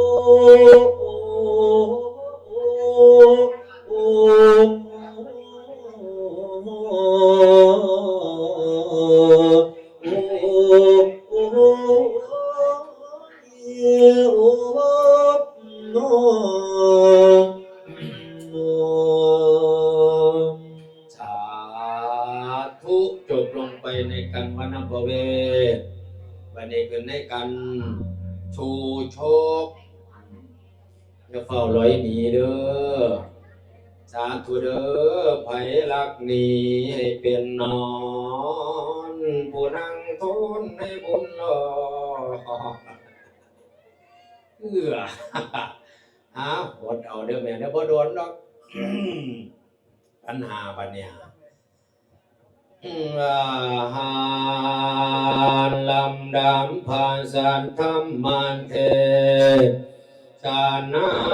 จามาตั้งแต่งกันทันสะพรกันเขานักปราชญ์เจ้าสาธุการนิมมาผ่านกันโกจนกล่าวเบื้องทางอัศจรรย์ธนขันธ์บททีน้ำตาพิลินโตชนยิ้มถูกห้องให้พระพวงแก้มไทยผ่านภาคจากบุรีปันนภเวสีทนทาวหนาวสอ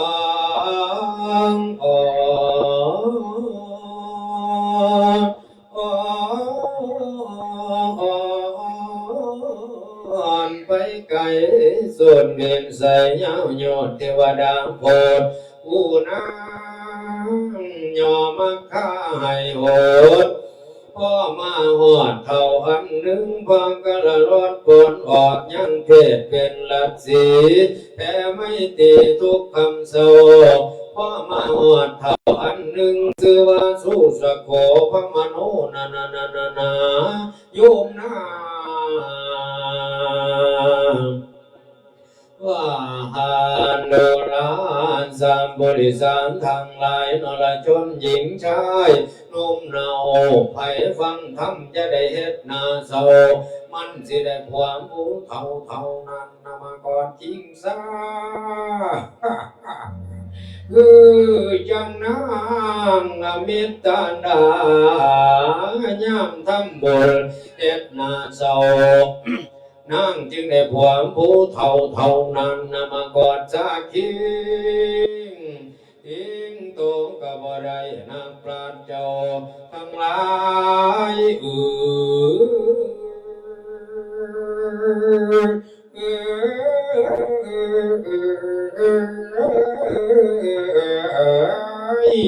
ย่ามทำบนในเฮ็ดนาสีซุ่มยังสิได้ผัวผู้น้อยเมียผู้นมมากอดอ่อนชิงอยู่มุกนาโยมนาว่าหานโพสารทางวงวานโดราสามบุริสารทางหลายนรชนหญิงชายในตอนนี้ไผมาฟังธรรมเมื่อนี้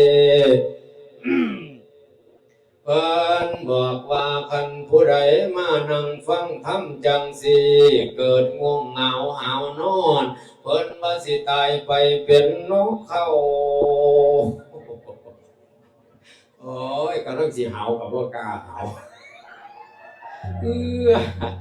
ยันเป็นนกเขา อเอาหันไปสัพพะร่มนี่โยมทีมันเป่าคอว่าหานผู้สันทาววันโนละสัมปุริสังทั้งหลายนรชนหญิงชายปุงไตกันไผมานั่งฟังธรรมจังสี่หญิงเสาฟังเทศเพิ่นว่าสิตายไปเป็นกับแก่ว่าหานโนราสัมปุริสังทั้งหลายนรชนหญิงชายปุงไตกันไผมานั่งฟังธรรมคุยกันฟังเทศเพิ่นว่าสิตายไปเป็นนกอีเหียงบ่มีดอกนกเอียงมีแต่นกกระจอกโอ้ยเอาละถึงกันหาฟังวาจาสิเทศต่อขอเรียนเชิญทุกท่านสดับทวนเรื่องนิทานฉันจะได้ก้าวตามถึงกำเนิดชู้ชุกชู้ชกสกปรกลุ่งลังขี้เลลายไก่เศร้าเป็นลีลุ่มบุ้มเบาเมียนกุยโซโคโลกจีจิกากเงียนมาห่มเท่าผู้เดียวปากกับปากเมียวเบี้ยวดังกะใหญ่ตากะเลินหูกะกางกะโดกกะเนินวำจากว่ากำยังนาเป็นมาแต่พัดเกิดกำเนิดมาเดือดร้อนเครื่องขอนเผาตะกูแม่มันแสนเกิดวุ่นเข้ามาอยู่ในคันแม่มันฝันนาประหลาดใจจวนบ้าฝันละกินบักว่าเมื่อเจ็ดบุงจนพุ่งไข่ลาบเลือดไก่ตั้งสามจะมีเรื่องปานนั่นกะบ่พ่อกะบ่พ่อผมมาเป็นกินแล้วนะบ้านเนาะโอ้ยไม่ใหญ่เอ้ยลาบเลือดงัวหมดดังสามสี่หมอย่อสดจนหมดแผ่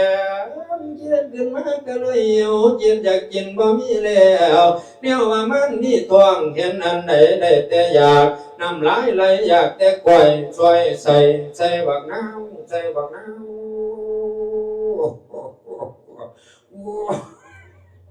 โอ้ยอยากก็อยากไปตัวจีบตัวเด็กอยากบ่คือบ้านคือเมียเขานี่แล้วคนพอดีคนจังได้มาอยู่ในท้องเอาไปเอามาหอดวันเวลามันก็สิได้มาเกิดจนต้นเอาไม่ใหญ่มื้อมันสิมาเกิดแม่ผ่านแม่ชู้ชกนี่เจ็บท้องอยู่7 มื้อ7 คืนเจ็บก็เจ็บคักเจ็บแน่เจ็บโพดเจ็บบ่มีแนวสิเว้าเจ็บบ่มีแนวสิว่าจักสิเว้าวางได้สิห้องไปให้ใจผู้ใดก็บ่มีแนวสิว่าชู้แม่ชู้ชกนั่งจันที่ก็เลยล้ำแต่ละไม่ใหญ่โอ้ยลูกเมียเอ้ย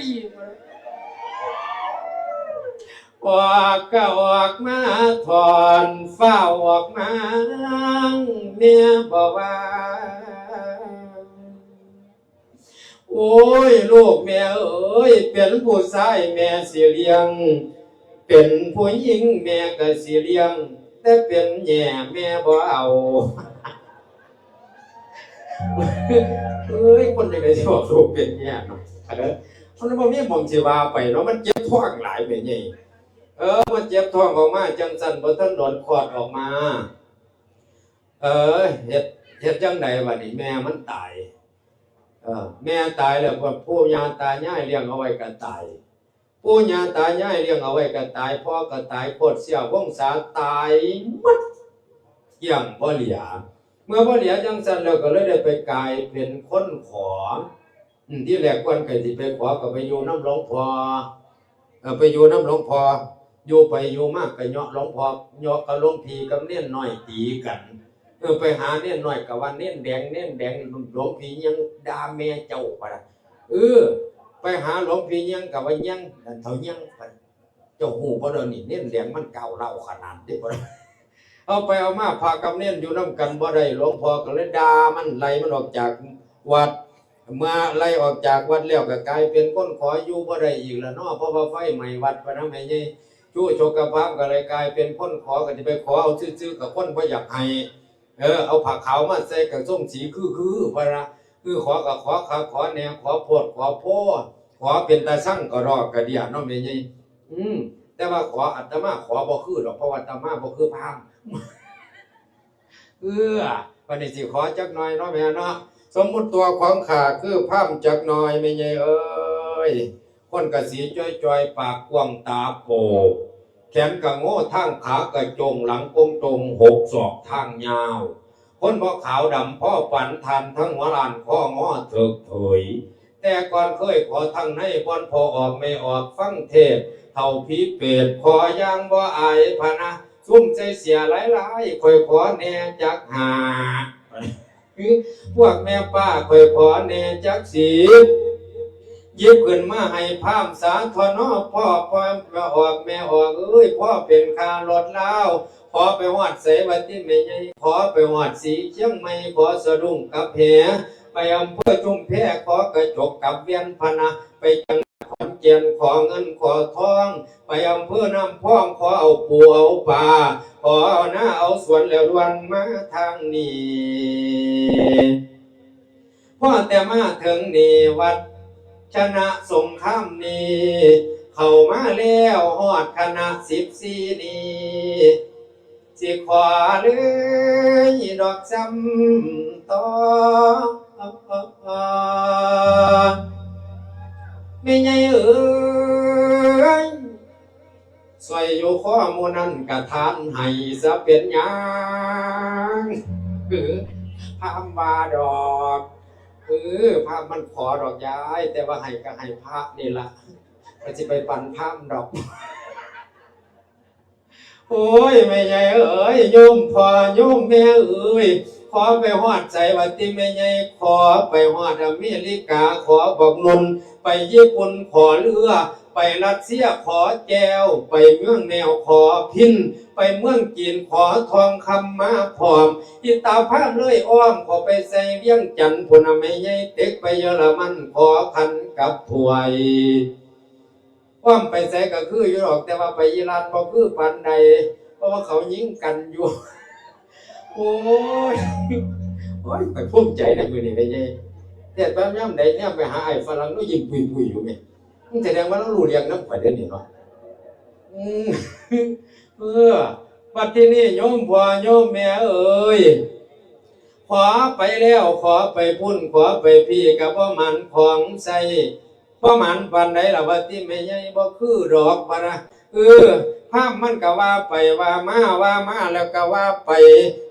ฮอดมองนั้นก็โง่มาใส่มองนี้ว่าไปหลายก็ข้อแหงก็ทิ้งแดงก็บ่ปูโอ้ยทั้งลิโพก็บ่หอยเอ็มร้อยก็บ่เห็นแม่ใหญ่เอ้ยอันมีอยู่ดอกน้ำมันน้ำส้มค่ะโอ้นี่แม่รัดมาแล้วน้ำส้มเจ้าค่ะไม่ให้กินเย็นร้อยกลัวสุขภาพไม่ดีใช่ไหมจ๊ะเป็นห่วงพามใช่ไหมจ๊ะโอ้ยโยมพ่อโยมแม่เอ๋ยว่ามาฮอดมองนี้แล้วคันแม่นเจ้าหัวหลานว่าไปฮอดมองนี้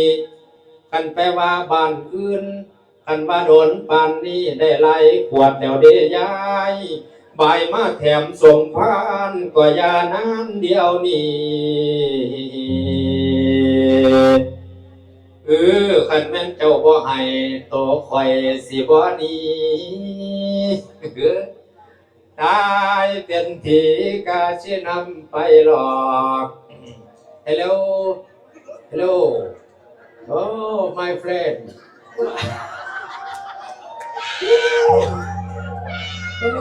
Where you come from Oh ยินดีต้อนรับ Welcome to Thailand มหาชาติอันนี้กำลังเทศมหาชาติอยู่นะ เอาบ่ได้ไปรับเมาต่อแล้วอาตมาบ่ได้สำนี้ละ มาจากฮอลแลนด์ ผมมาจากฮอลแลนด์โอ้บ้านเดียวกันเลยเชื่อมาจากบ้านเดียวกันกับพามเลยฮอดใส่ละบัดนี้นะโอ้ยโยมแม่โยมพ่อเอ้ยคันแม่นเจ้าบ่ให้ตกไข่สิบ่หนีตายเป็นผีก็สินำไปหลอกออกจากบ้านก็สิวันดินปื้อจกสะละเด้อจกมาสะละเด้อจกพ่อเลี้ยวเก่าไว้เจ้าดังเดิมเลยพอจกมาเพิ่มเติมใส่เจ้าหัวลานเลยพอจกมาทันก็นั่งเฉยเลยเจ้าอันนี้บอกถึงพามนี่อันนี้เป็นตัวอย่างสนะบอกถึงพามมันว่าดอกพระได้สิกล้าขวานก็คือเห็นบ่ใช่ไหมเชียวมาเดียวกันนายมาใจเลยมาอะไรเจ้าเอาก็เอาเมี่ยงตำเต้าก็ว่าลูกทางหลังเทศบ่เป็นตาฟังก็บ่จบคือเก่าก็บ่เถียมคือเก่าเอาก็เอาเมี่ยงตำเต้าก็ว่าลูกทางขาจับน้ำฟ้าละแมงมุมแมงสาบนั่งสำราบย้ำกับพ่อพันยุมฝากวงใดมาคุ้มก็บ่จบคือเก่าก็บ่แถมคือเก่าเอาก็เอาแมงตำเต้าก็ปลูกทั้งหัวเกียดให้ผัวว่าสิหนีไปบวชผัวบอกว่าให้มึงหนีไปบวชเป็นสิรอดไว้ละมึงไปเมื่อไรผัวเมียน้อยมือนั้นมึงไปเมื่อไรผัวเมียน้อยมือนั้นอันว่าจังสันกูก็พอไปสั่นแล้วโอ้ยภาพมันว่าดอกอันนี้ยกตัวอย่างให้ฟังซื่อว่าเทศขอจังไหนขอจนคนสั่งไว้ได้ยังขอจนคนสั่งขอจนคนเอื้อมละขอจนคนมาโอ้บางอันนี้มาอีกแล้วสูนี้เฮาบ่เด้บ่ธรรมดาเด้ยายขอแล้วก็ได้นับได้เป็นเงินไทย400 บาทกันจะเก็บไว้กับตัวครอบครัวโจรภัยจึงไปฝากเพื่อนเอาไว้เพื่อนก็รับฝากแต่โดยดีอิเตชีก็ไปหาขอ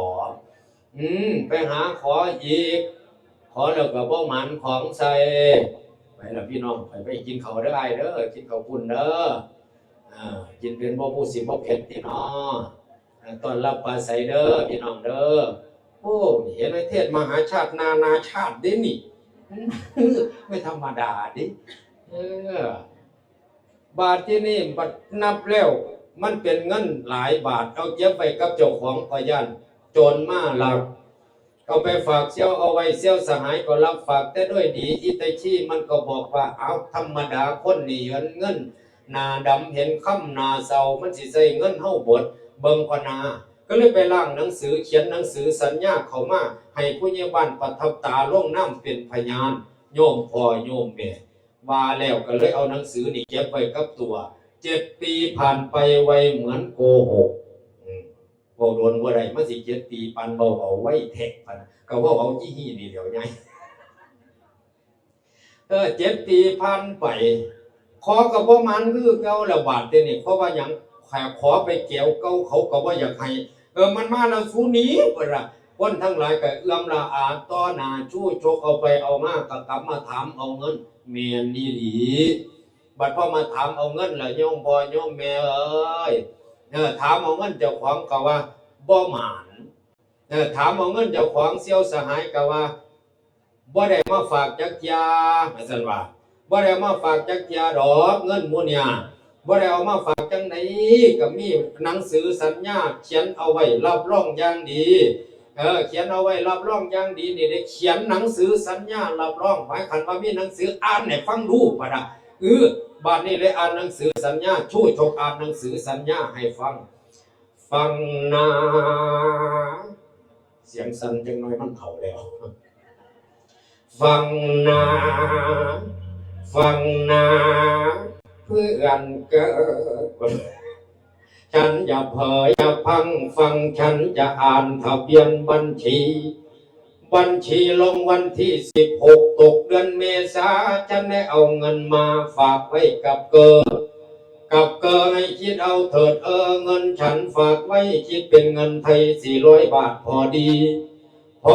ฝากไว้แต่หัวทีวันฉันไปเที่ยวฝากไว้กับเสี่ยวแล้วฉันก็ไปอีกมีพวกคนไทยเป็นหัวหน้าบัญชีและที่เป็นสักขี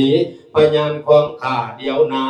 าจะสั่งเจ้าหน้าที่ตำรวจภูธรให้เข้ามาใส่ก้อนและจะไปลงโทษจะไปหมดทั้งโทษติดพันธนาการเดี๋ยวจะสั่งให้ศาลไปกระซิบตำรวจให้เขาออกตรวจครัวเรือนของเธอ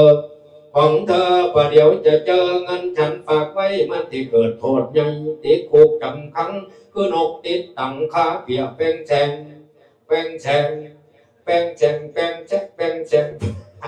เอาไว้จังใดก็ได้ตัวภาพไปเนาะในตอนนั้นโยมย่านหลายก็แม่นย่านตำรวจย่านหลายก็แม่นย่านนายทหารตื่นขึ้นมานี่เห็นพ่อกับแม่ว่าท่านไหวดิเห็นพ่อกับแม่ว่าท่านไหวบัดขี่รถไปพอตำรวจเอากระจกลงสวัสดีครับตามาถามมาตะกี้เราถามลูกศิษย์ว่าเป็นหยังคือจังไหวเขาบ่ไหวจังไดบ่ไหวมันก็จับตัวไปย่านตำรวจเขาก็ย่านพ่อย่านแม่โยมเอ้ยจำเป็นล่ะเห็นจังไดก็บ่ได้เลยไผใส่ลูกสาวยกนางอมิตดาให้เป็นคาแทนเงินอมิตตากระโศกเศร้าโศกาก็บ่ได้ผัวเฒ่าย่างน้ำก่อนเฒ่าพามชู้ชกย่างลกตกเข้ากระบาดทุนวิทย์ย่างไปหอดแล้วทู่ชกเอาพามจุงเอามือนางอมิตตาดีใจหลาย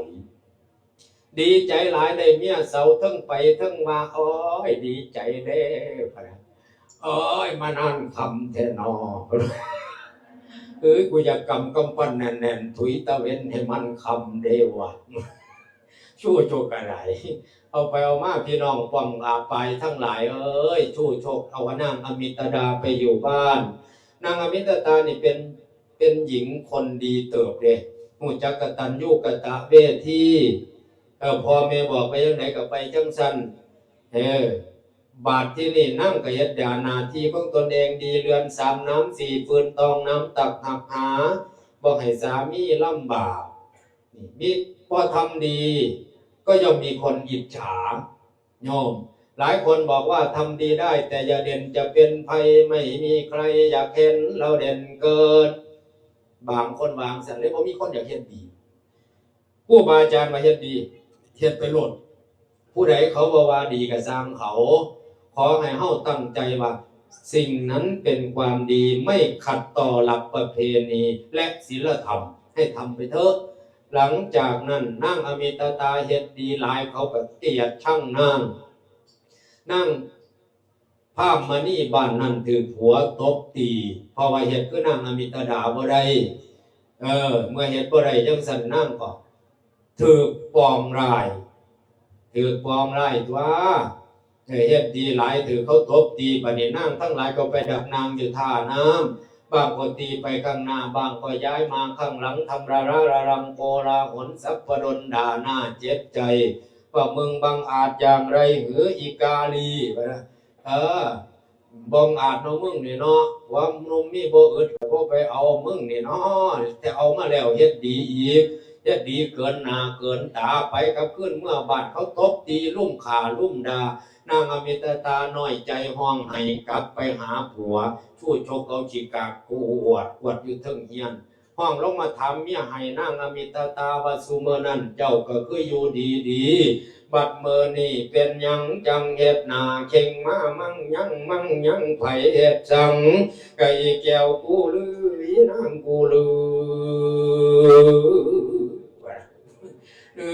ว่าอีแก้วกูนี่ไปจบก่อนไม่สอดแม่มอดยอดไหลใส่มือไก่แก้วกูลือนางกูลืว่าอีแก้วกูนี่ไปจบก่อนไม่ดูแม่งผู้ยอดไหลใส่มือไก่แก้วกูลื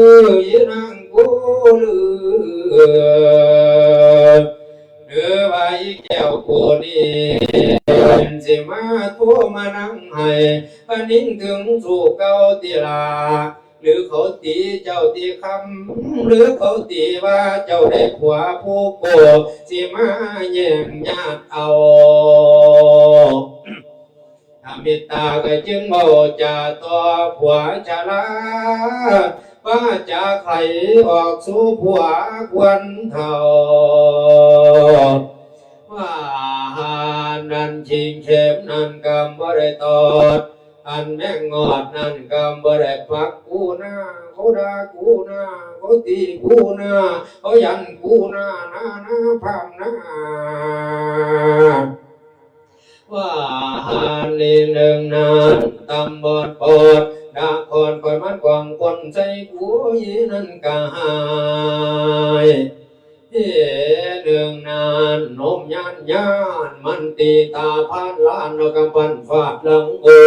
ดังอักจนกูสมัครน้ำลายนั่นกะหายเรื่องนานผมแดงจนโจแลบลิ้นออกใส่กูยีนั่นเฮียงหายว่าความเอ้ยกูอยากอายเหลือล้นจึงยี่ห้นกาบตาวต่อแต่นี่เขาและน้ำจีเศร้ายงบ่หาอันมีท่าสาใส่กระตังตีนใส่สวงกูสิยังอยู่ยังเตรียมขางพังสอนกันจังสานกูสิเพื่อนเมื่อห่วงเพื่อนสร้างบ้านพ่อแม่กูแล้วจึงเห็นอยู่ยากแท้มันอกเนี่ยมัน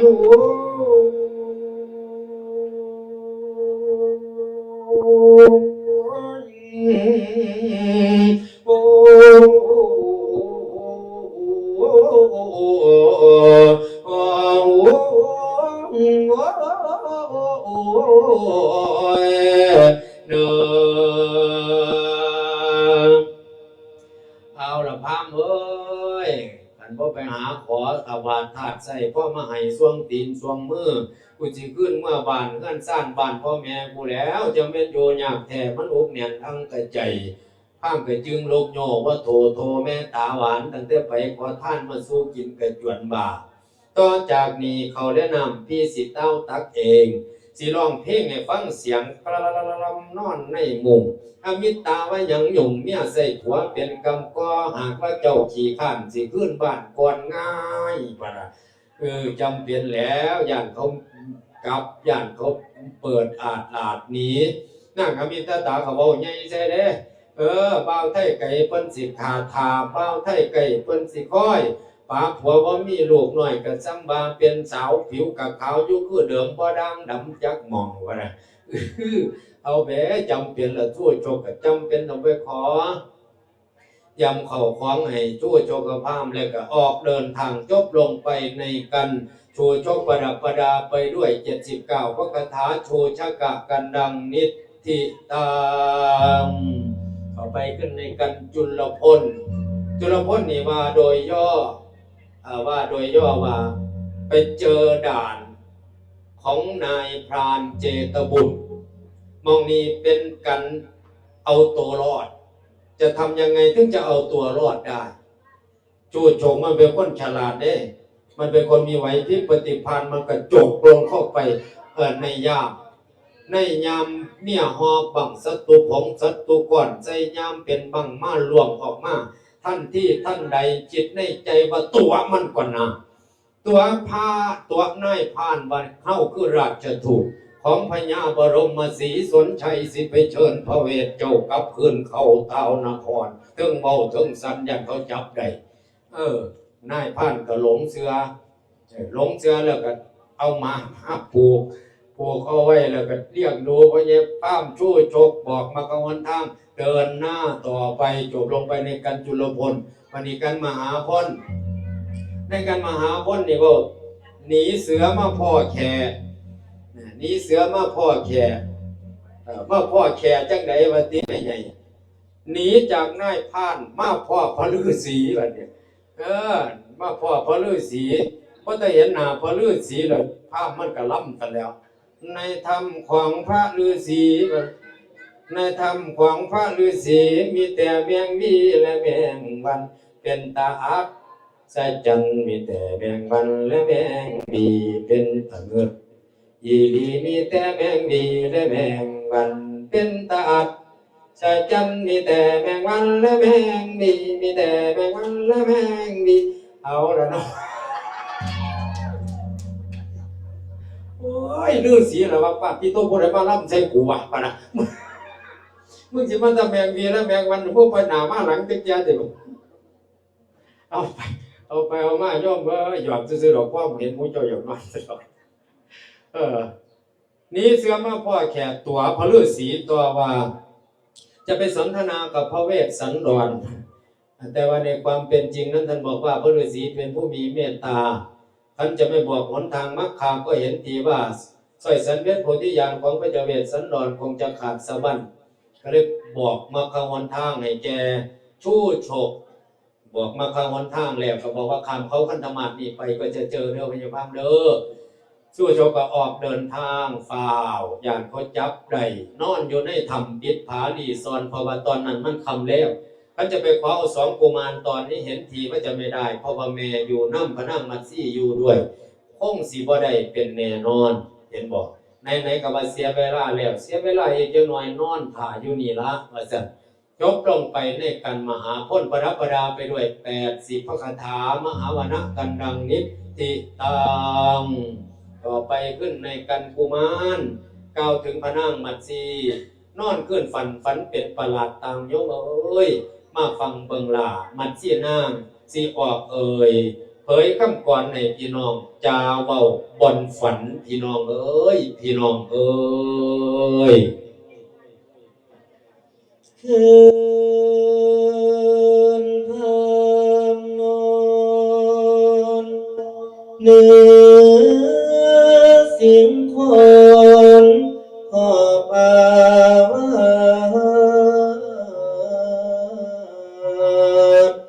โนทนามิ่งมาสินิพลาฟันก่อนจะหลับกระสับสายอัศจรรย์สุรินนั้นมีดังนี้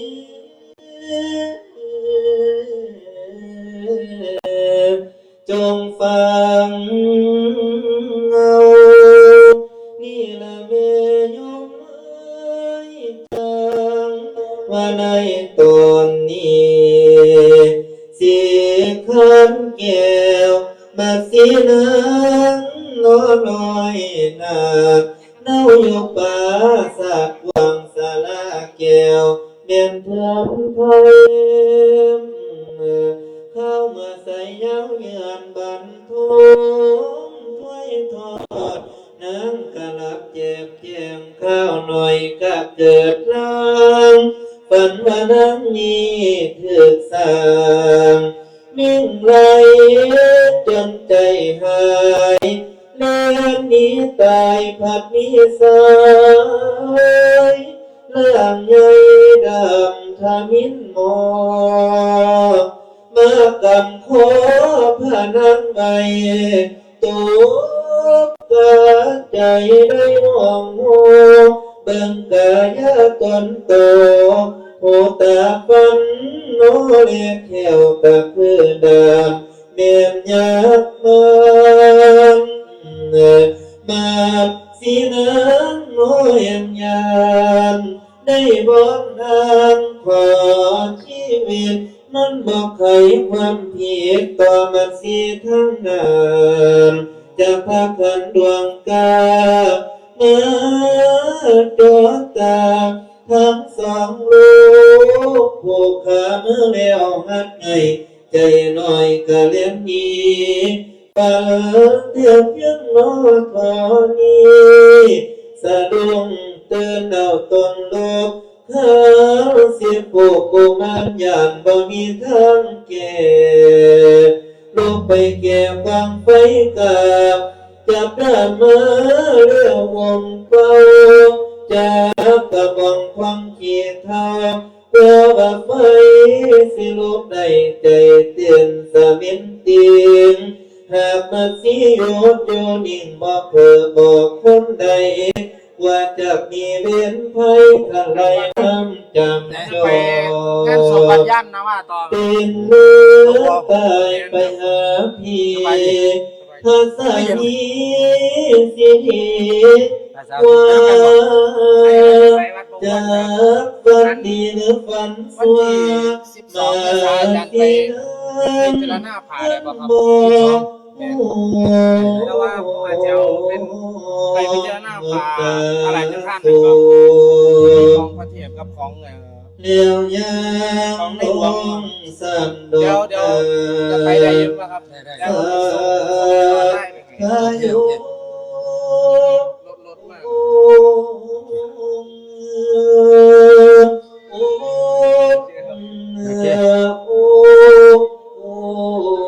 ครับผมที่วันนี้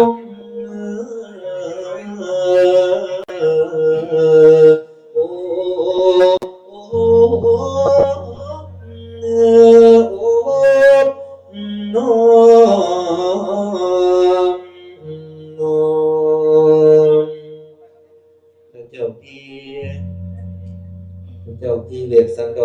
รยังนอกบ้านนี่เนาะเจ้าพี่กวนสูตรกันเนาะ โอ้เสียงผู้ใดมากวนวะ เสด็จพี่ เอาผู้ใด เสียงแม็กซี่นี่แหละเสด็จพี่ ฮะ เสียงแม็กซี่ มาสิ เมนเจค่ะ ไม่ยังไรวะโอ้ว่าโอ้ได้ทั้งกระติ้งแดงได้ทั้งเอ็มร้อยได้ทั้งริบพ่อครบสูตรเลยกินวันนี้ตายพอดีขอบคุณพ่อเอ้ยไปยังก่อน เสียงแม็กซี่นี่แหละพี่ค่ะ เอามันซี่มาอย่างย่ำนี้ โอ้ยขอประทานโทษได้หลายเสด็จพี่เกียรติมาเทื่อนี้แม็กซี่เกิดเหตุร้ายพี่ค่ะ เอา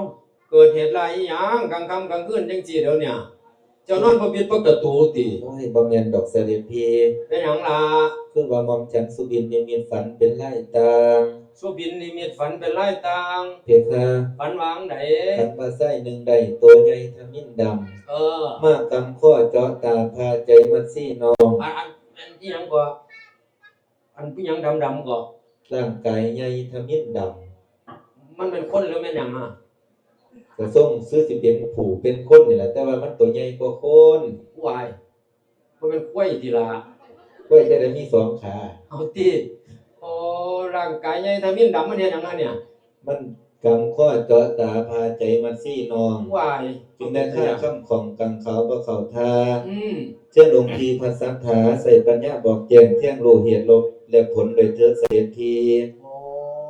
หมายความว่าเจ้านี่ฝัน ฝันบ่ดีเพคะ ฝันเป็นร่างลาย แม่นเสด็จที ฝันจังสีมันสิดีบ่รอติ ให้พี่ซอยมอมฉันแน่ แม่นอยู่ในเวียงในวังก็สิแม่นให้พ่อใหญ่โหราจารย์มาทำนายทายทักให้ แม่น อันว่ามาป่าจังสีบ่มีภูมิมาทำนายให้ก็ต้องเป็นเสด็จพี่นี่ล่ะว่าติ จังสันละพี่ จับย่ำสามตาเบิ่งแล้วล่ะเอ้ยสาธุชนทั้งหลายถึงตรงนี้พระเวสสันดรท่านจะทำนายให้เป็นความจริงว่ามื้ออื่น จะต้องทาน2 ลูกหน่อยให้แก่คนแปลกหน้าไป เส้นทางโพธิญาณบารมีเห็นที่จะขาดสะบันจึงได้บอกนางทำนายให้แก่นางบาลาเอ้ย9 เสียม10 เสียมบ่ทอเสียมใบแขม9 แหลม10 แหลมบ่ทอแหลมใบเขา9 เอา10 เอาบ่ทอเอาเดือนยีเดือนเจียง9 เสียง10 เสียงบ่ทอเสียงแมงง่วง9 บ่วง10 บ่วงบ่ทอบ่วงพญา9 ขา10 ขาบ่ทอขาเงินหลวง9 หวง10 หวงบ่ทอหวงเมียน้อย9 ข่อย10 ข่อยบ่ทอข่อยพญา9 หมา10 หมาก็บ่ทอหมาวัด9 มัด10 มัดก็บ่ทอมัดไขว้หลัง9 สั่ง10 สั่งบ่ทอยาสั่งโลกภัย9 ฝัน10 ฝันบ่ทอฝันขึ้นนี่มัดสิฝันขึ้นนี่ฝันดีโดยชอบขอบ่ขอบเว้นต้องก็บ่มีดอกหลา หมายความว่ามอมน้องนี่ฝันดี ฝันดี บ บ่มีแนวมาต้องมาสู้ดอกตีบ่มีแนวมาตองมาสู้หิเฝ้ากลับขึ้นไปจักหน่อยสองลูกหน่อยตื่นขึ้นมาบ่เห็นแม่จำเจ้าสิให้หำหากลับขึ้นไปศาลาเมื่ออื่นเช้าก็ไปหาผลหมากหลากไม้ตามเหตุปกติตามจิตวัตรที่เขาเจ้าเคยเฮ็ดมาบ่มีหยังดอกลาเอ้ยไปกลับขึ้นไปสักคำเอ้ยน้องๆกับล่าสัวสมมือเสานำกันหาเชอรี่ฝากพี่ดูแลนะเด้อเสด็จพี่ใกล้คำเอ้ยบัดนี้พ่อมาฟ้าสว่างแจ้งสุริยโทแสงนาสามีว่าวับน้ำหมอกลงห้ำพื้นลิงดูเหวและใบกล้วยชะนิหอมเป็นสีมวยฟงโมมีกันลาดเนื้อได้เยี่ยงเข่าปากเข่ามาสีนังลูกเตียงเศร้าคณินแห่งความฝันหัวใจป่วยเนียงเฮียงคิดไปแห่งใจเอาเลี้ยวจึงน้ำมุดตาน้อยทั้งสอง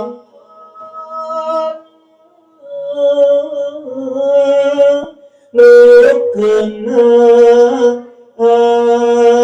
ปอนว่ามันที่จงไว้เหลือทางเต็มวันแล้วจึงนำกุมันหน่อยกินนกเลี้ยทุ่มจูบลูกเกียสาลูกหน่อยน้ำตาย่อยว่ายาวลูกแล้วจึงจัดโน้เจียงใดคอนกะตากำเสียมเตรียมตัวไปในภัยเพื่อเสวียงผลใหม่แล้วจึงน้ำบุตรไทยทั้งสองคนไปฝากพ่อจมเอาเขียนนอลาชาลีอายให้ยังตามอุ้มกันหานาดหน่อยยั่วละญาติไปอาสมพ่อไปถึงศาลาได้กล่าวจะขันกับอายพี่นั้น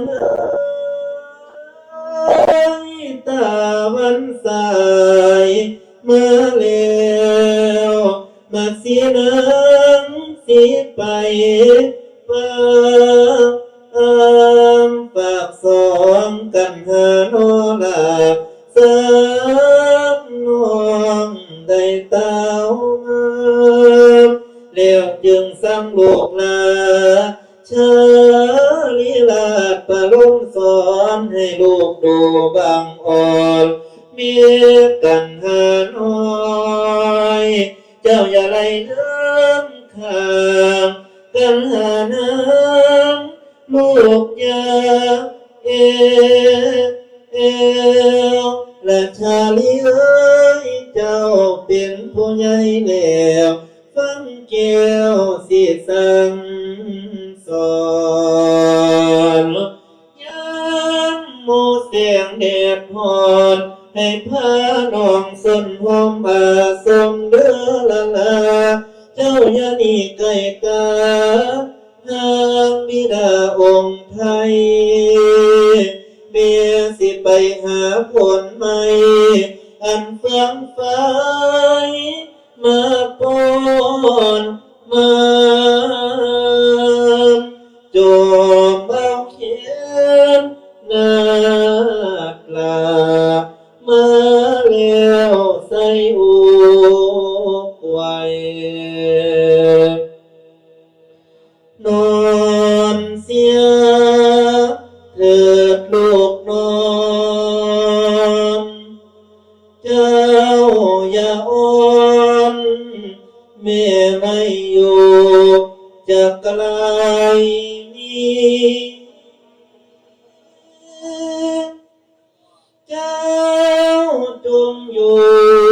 อาสมกับพ่อชามนี้เมตมาสีจะไกลลาน้ำตา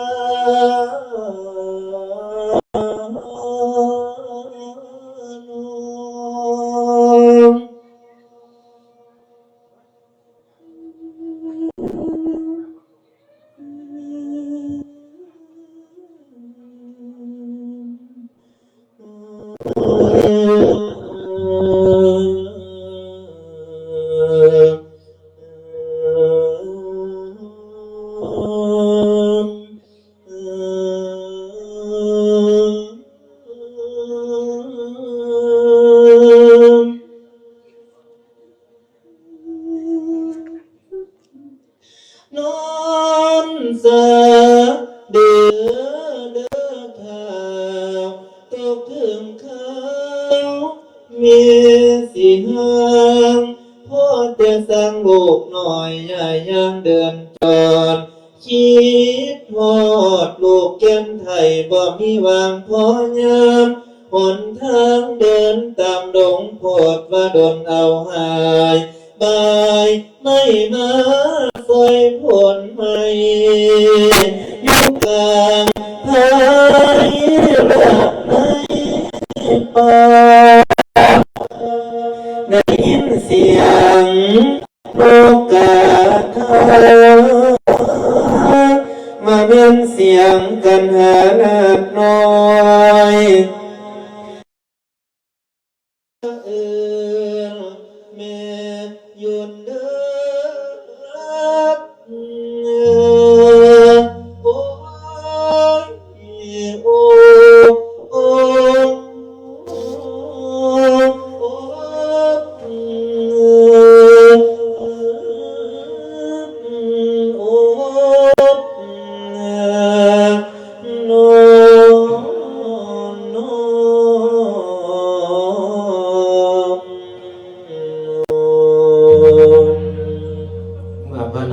สี่เข้าป่าหาผลไม้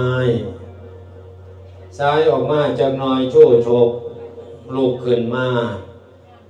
น้ำบ่อาบหน้าบ่หลับจับย่ำสามตา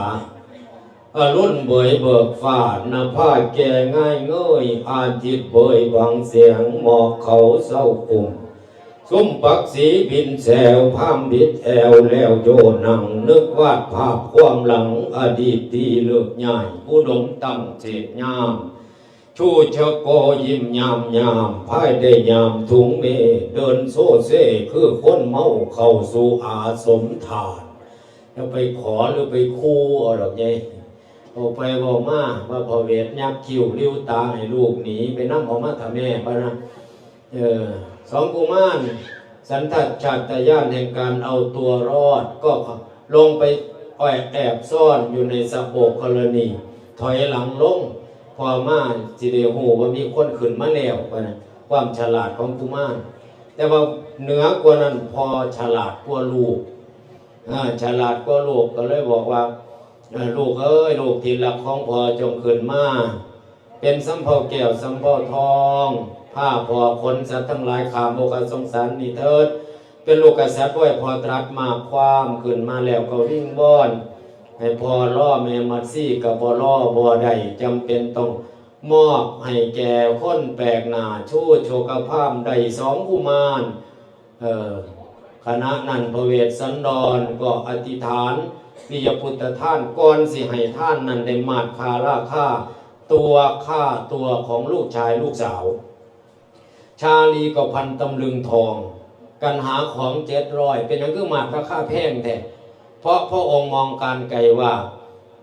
เศรษฐีก็ไถ่ตัวไม่ได้มีผู้ไถ่ได้คือพระราชามหากษัตริย์เท่านั้นที่จะมีทรัพย์มากขนาดนี้หากเจ้าฟ้ามหาราชาไถ่แล้วก็คงจะจำได้ว่าเป็นกันหาชาลีก็ส่งกลับให้กับปู่กับย่าหลานทั้งสองลูกทั้งสอง ก็จะไม่ได้รับความทุกข์จะได้ไงมาดคาล่าฆ่าแล้วชั่วชกกันจับเอาสองกุมารมาผูกการให้ลูกผู้เป็นที่หักขอกันหาชาลีเป็นเด็กน้อยที่น่ารักเฮ็ดยากใจนี่ทำใจยากแต่ว่าก็ทำใจเพื่อพระองค์หมายในใจว่าจะเอาถาดดินแลกเอาถาดทองคำเพื่อสันเพชรโพธิญาณบารมีอันใกล้นี้พระองค์ก็คมความรักไว้ในใจกุมารก็ตามชู้ชกไปถ้าขัดขืนเขาก็ตีแต่ตามไปโดยดีเขาไม่ว่าอะไรชู้ชกจังไรก็มัดเอาสองกุมารด้วยเครือเถาวัลย์ชุดกระชากลากไปเป็นตะลิตวนลายง่ายมัดนี้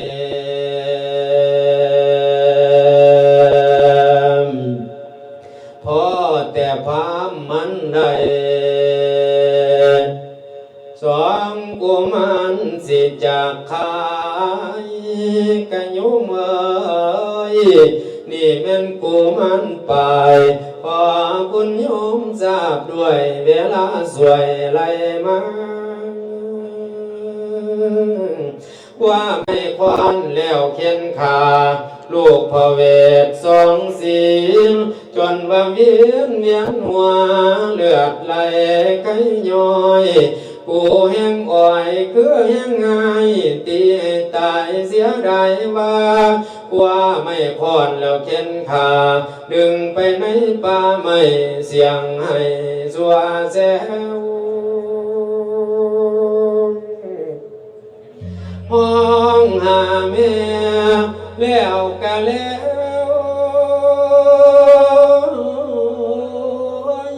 พอบ่แอวกะนิ่งนางกำมีอย่างชาลีได้ก้าวจากกับน้องยามเมื่อพามตีตอนกันหานางเงาเสียฟ้าชาลีลัดบาดเสียต่างน้องเกือบแม่นตายห้ามงูตีผู้อายกันหาแลนมาลาดชาลีจับแขนนางให้พี่ตายเสียได้ว่าพามมาสองกุมันทาดึงแขนมาแล้วพรนำองค์พระเวททรงธรรมเห็นความตีพ่อเวลสังเป็นแท้คิดไปเฮานี่เสื้อสาดไทยกษัตริย์ใหญ่ของเมืองมันบ่เครื่องเก่งใจเด็ดกูบ่ดาจะพระขันตามขาพระมนาใส่สัวนึกว่าลูกของโตขาดจากเสียเรียบร้อยก็ตามแล้วสร้างเขาห้ามชูโจกเป็ดเป่ามันบ่เล่าน้ำไผ่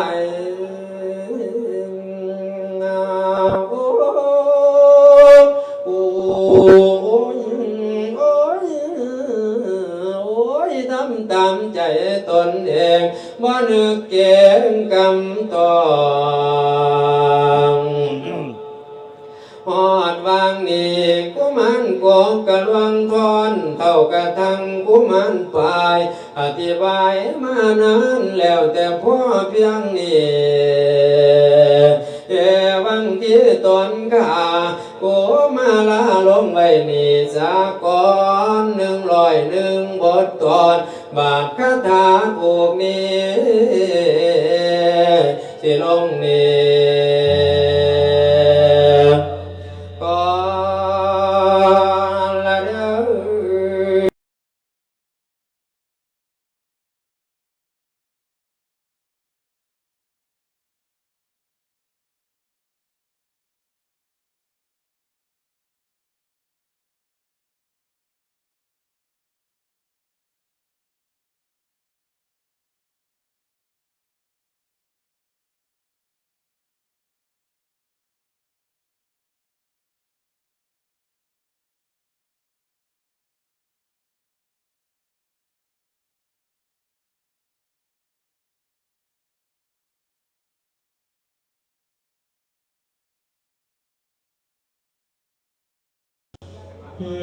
บัดนี้ในตอนนี้พอตาเว้นโนเบียงขายเอียงบายจวนสิตก30 เดือนวนออกได้ลีกหนีดอกไปแล้วมาสีเจียวปะเลือจางเดินตามทางนอรีบเลืมเกียงว่าลูกตัวเองสีความคอยโยธาละเอาพังเอาง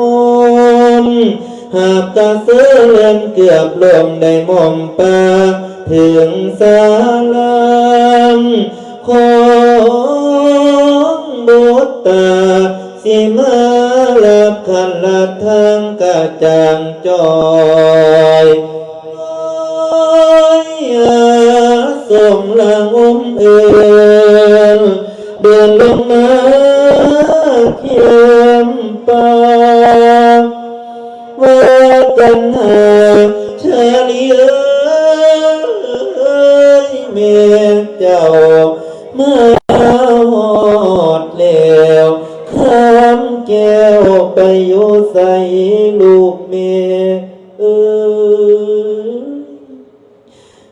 เน้นลูกแม่ใดลีสอนน้องว่าสุขกูพอได้แห่งเย็นมีเงียบเสียงบ่จากตาใจบ่บานมัดสีน้องเดินบนยันตั้งหลายแห่งพองว่าลูกนี้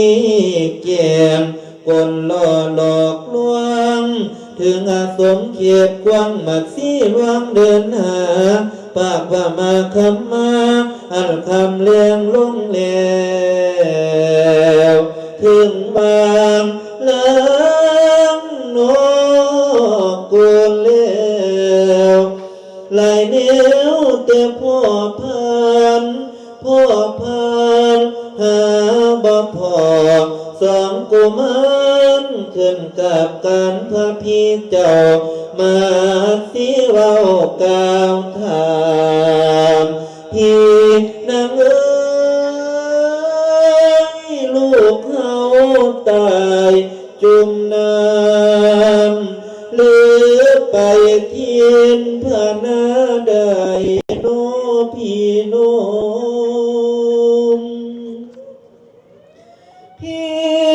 ปล่อยสองสายใจบ่ลำเลือเลืออายน้องเบิดหลายเสียแล้วจึงโอมาถามพี่บอกบัดสิซะโดยดีเดี๋ยวนี้มันกะคำขาย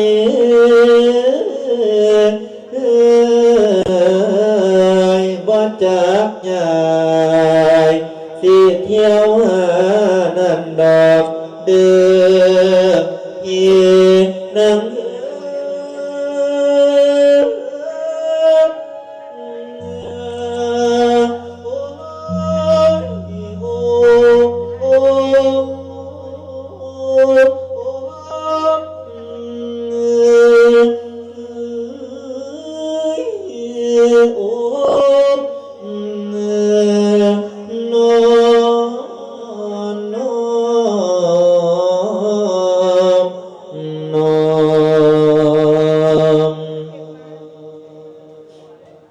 เจ้าผีมองจังกลับมาแล้วบ่เห็นสองลูกหน่อยมาตั้งทางลัดทางคือแต่เก่า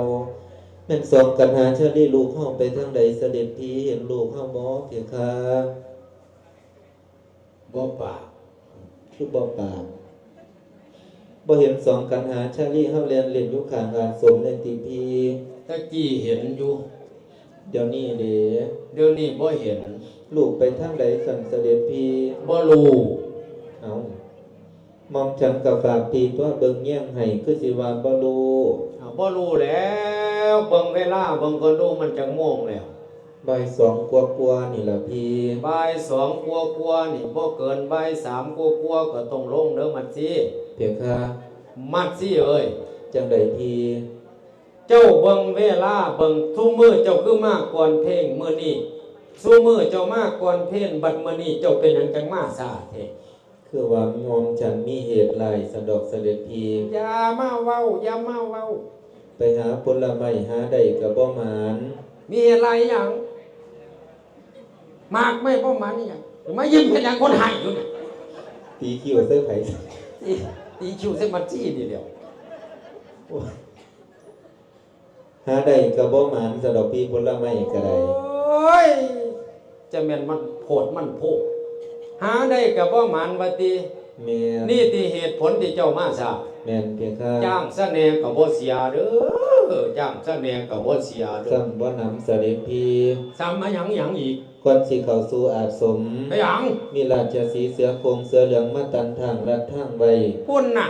นี่ละสาเหตุที่หมอมฉันมาสาดประท่านโทษได้หลายเถิดเสด็จพี่อย่าเข้าโกรธโกรธท่ามัดซี่ทอ ตั้งแต่กี้มันเป็นหยังจังว่ามากันทางเสีย3โตนี่ หมอมฉันกับบรูคือกันพี่ มันสิมาตันนี่หยังตั้งแต่มื้อนี้อย่าสามารถเว้าความนั้นความนี้อยู่นี่ เสด็จ หนีไปอย่าสามารถออซอเอแซอิสิอิมซิมอยู่นี่ ก่อนสิไลมัดซี่หนี้ไปก็บอกความจริงสะถอบรรลุ ว่าความจริงอีหยัง ลูกเขาอยู่ทางใดพี่บ่เห็นลูก ว่าตบให้ปานนี้ยังที่มาถามหาลูกอยู่มีแต่บอกกวางในสิเน็กเอาอ่ะ พระเจ้าพี่คำบอกคนพี่กะเว้าคำบอกเคยพี่กะว่าเท บ่ต้องมาเว้าดอกเจ้านี่ไปหลงเล่นถูกกรรมเทพพญาท่อนอยู่ในป่าฮอดย่ามากก็บ่มาบัดผ้าฮอดแล้ว มาทำท่าถามหาลูกก็หน่อยเอาลูกมาบังหน้านิสัยอ่ะไม่อัง ตั้งแต่นกอีเอียงยังห่วงลูกของมันพี่เป็นแนวน้ำคนสั่งปล่อยลงข้าวนี้แท้ เว้นน่ะทำท่าเอาน้ำตามาเอาซะเอาซะ บ่อยากเลี้ยง อยากจังบาดซะเด่น กันหาแชรี่คือบ่บอกเป็นหยังปล่อยสองลูกหน่อยไล่ทิ่มบ่เบิ่งเยี่ยงพี่บ่หันลูกเข้าติพี่ มันเป็นตายเพราะปานนั้นล่ะแม่ยามไม่ยิ่งเนี่ยเนาะมาหาพูดน่ะเบิ่งความเชี่ยวผมนึกเพียงพุ่น โอ้ย คักเนาะ จะเป็นเข้าข้างกันดีเนาะ เพิ่นว่ามายายิงเลียดกำบวนหลายศา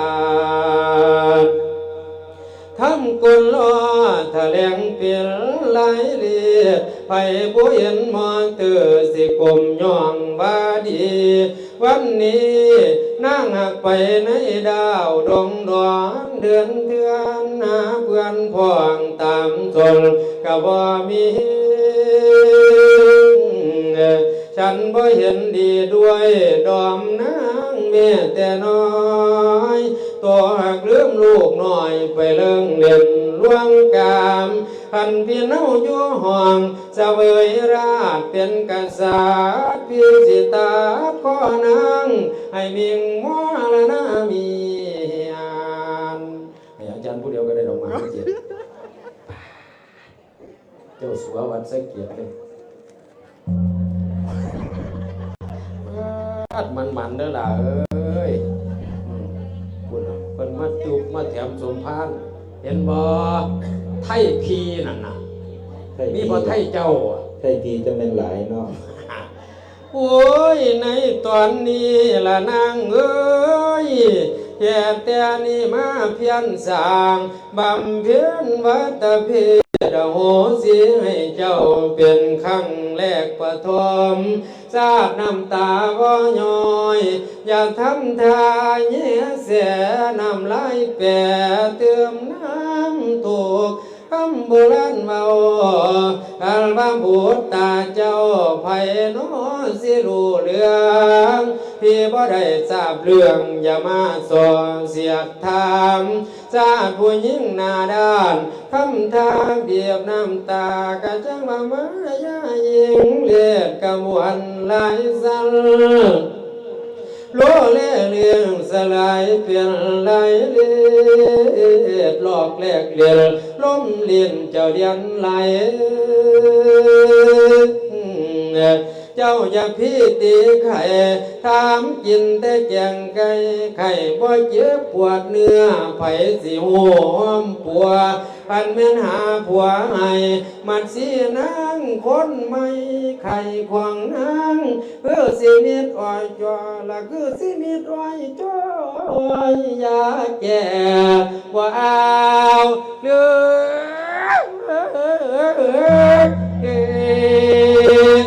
โอ้โอ้เลียใจ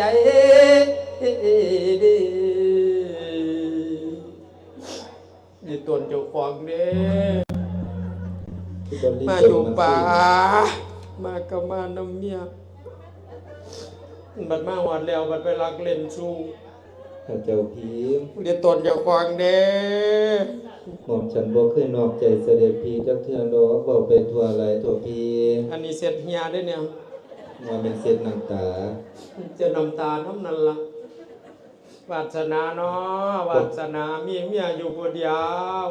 บ่เคยนอกใจพีจักเทื่อดอก ก็ได้นอกใจแลนมาตายยังก็คำแท้ฮะ มันมีเหตุจำเป็นคือว่าให้ฟังนั่นล่ะพี เนาะจักสิให้จักสิหายดอกไปก็ได้ ไปก่อนสิใจให้หิเฝ้าไปหาเอาเอง บอก ลูกอยู่ไสก็ไปหาเอาเอง บอกความจริงมันสิซะเถิดเสด็จพีลูกเขาไปทางใด ไปถามยีหลาพุ่นแล่นไปแล่นมานี่มาพุ่น มันเป็นกังหาตินั่นนะ ไปหาเอาเองก่อนสิศูนย์ขึ้นเนี่ยศูนย์ขึ้นบ่คือศูนย์ลงเนี่ยไปหิเฝ้าไปหาเอาเองอย่ามาเลาะแหละอยู่นี่หิไปหนีไปจังน้อย บัดนี้ในตอนนี้พี่นาง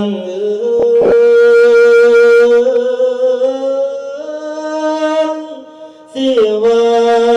เฮาบ่เห็นแล้วครั้งเดียวกับผิดทางตอนมอมฉันสิเข้าป่ายังได้กำชับไว้ดูให้ทั่วถึงกลับมาถามหน้าบทเบิ่งเทียมเอาเรื่องมาทับพี่นางเอ้ยน้องขอยินยอมลาถ้านอกใจคือว่าเลยเด้อเชิญสายฟ้าฝากลงมาให้ตายหามพี่อยู่ดงพุ่งป่าธรณีเพื่อนทำให้กำต้องเม่นเลียนหากมอมฉันดีอยู่นาได้มันเที่ยงกับหัวยาสุมีหัวมองให้หงใส่คือแก้วลองเบิ่งล้อมชายกับยิ่งใจไผ่แนวเทวดาเหี่ยวเบิ่งว่าออกไปเหิงกะคืองโอกสิดับเตกมางบ่เห็นทางแม่นเยียนหอยโอ้ลูกจ๋าแม่มาตามหาลูกจิตพันผูกดังดวงตาดวงใจหวัง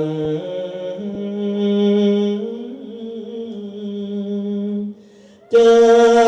อยู่ในนอลูกจ๋าจงได้ฟังแม่นี่ลางน้ำตากลับมา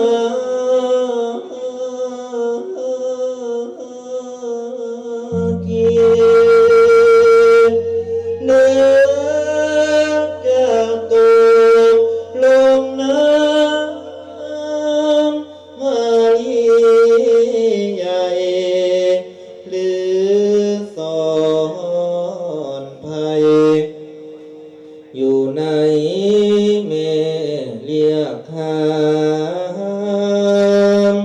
มาเถิดมาหาแม่เถิดลูกยามาเถิดมาให้แม่โกในอกสว่างเลื่อนลอยลูกอ่อนน้อยได้ก่อยอื่นนกกูกาวสำกะบังเว้ยขันสนันดงพงกวางพระจันทร์ดวงนภาฝากบุรพาสิบหาคำหน่อยหนึ่งเมฆสีดำลมพัดบังมืดไว้มัดที่ให้อยู่บ่อเศร้าถึงเวลาองเศร้า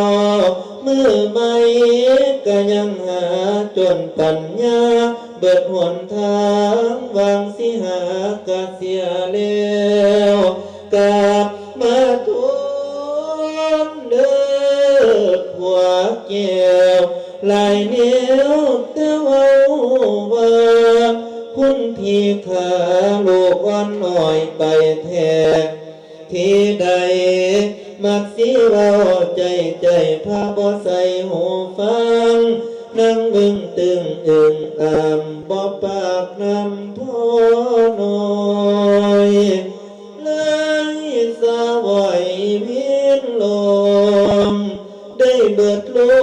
มสิเว้าโจมโอ้กุลาโนตอมตมมีสันอีเนนิงบ่ติงได้แต่ยังได้นั่นดอกนากำเอยเวน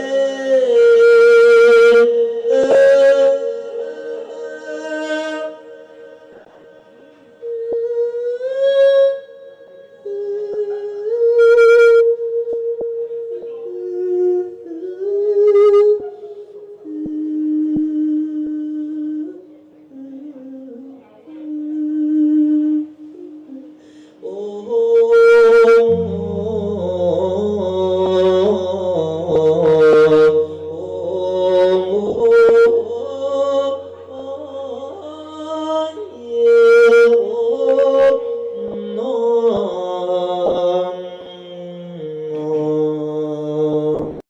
พระนั่งมัดซี่ตามหาลูก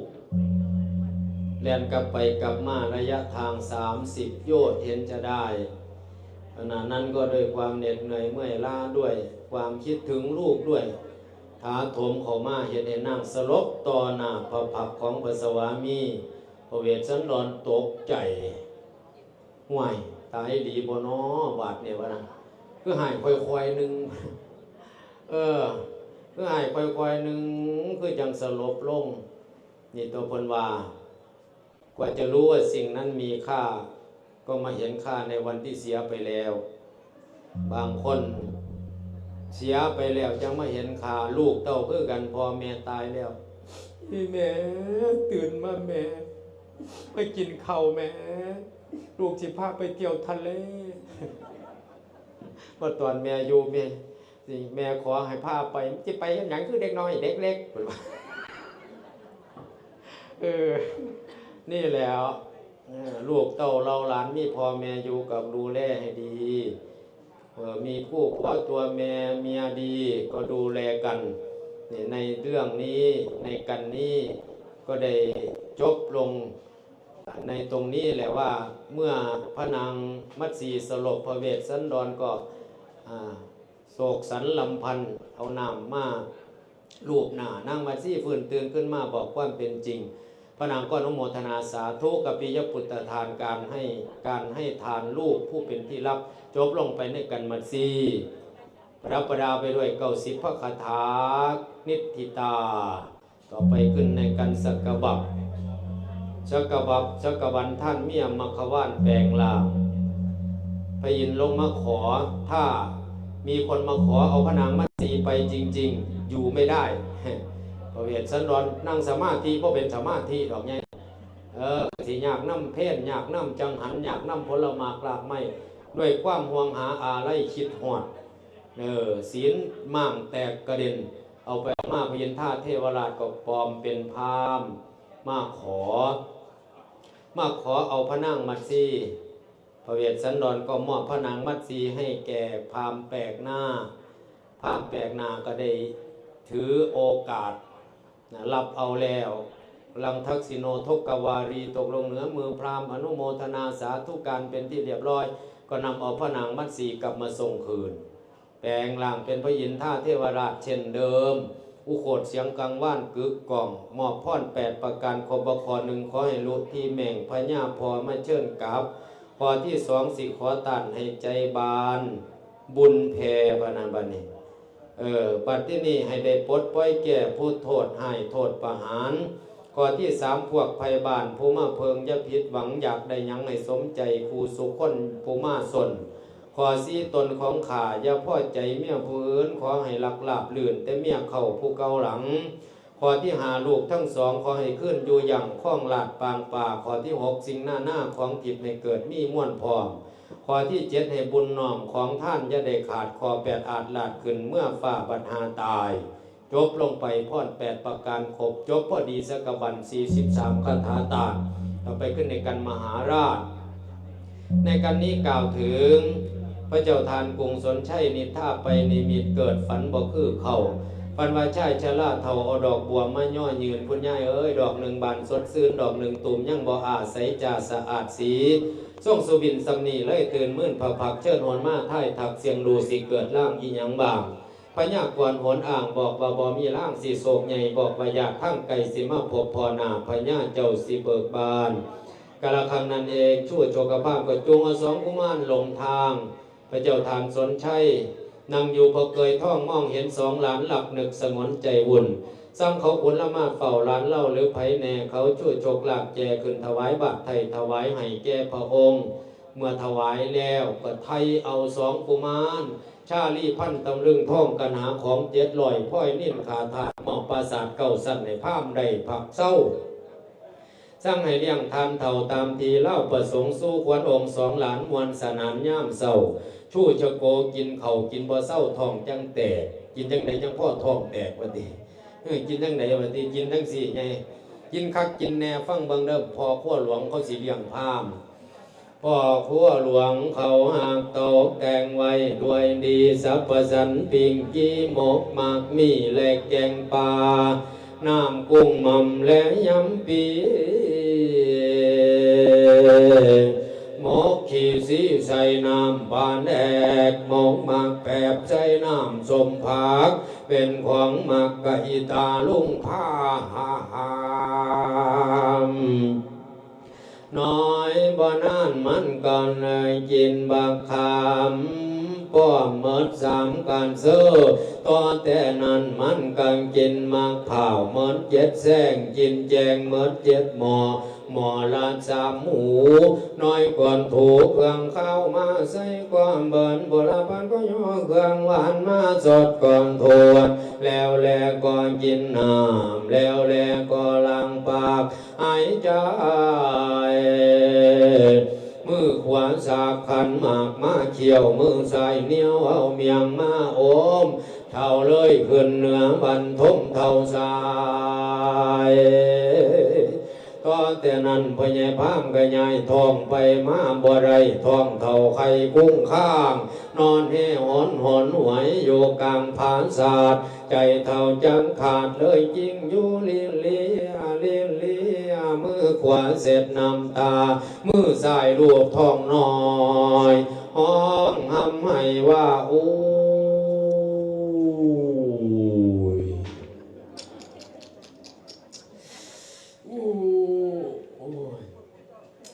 โอ้ยเป็นตะเกียบอยู่กันเจ็บดีปันเนี่ยโอ้ยโอ้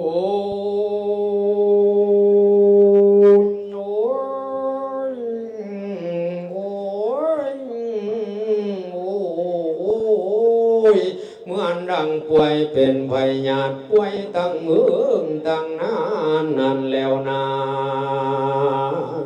ก็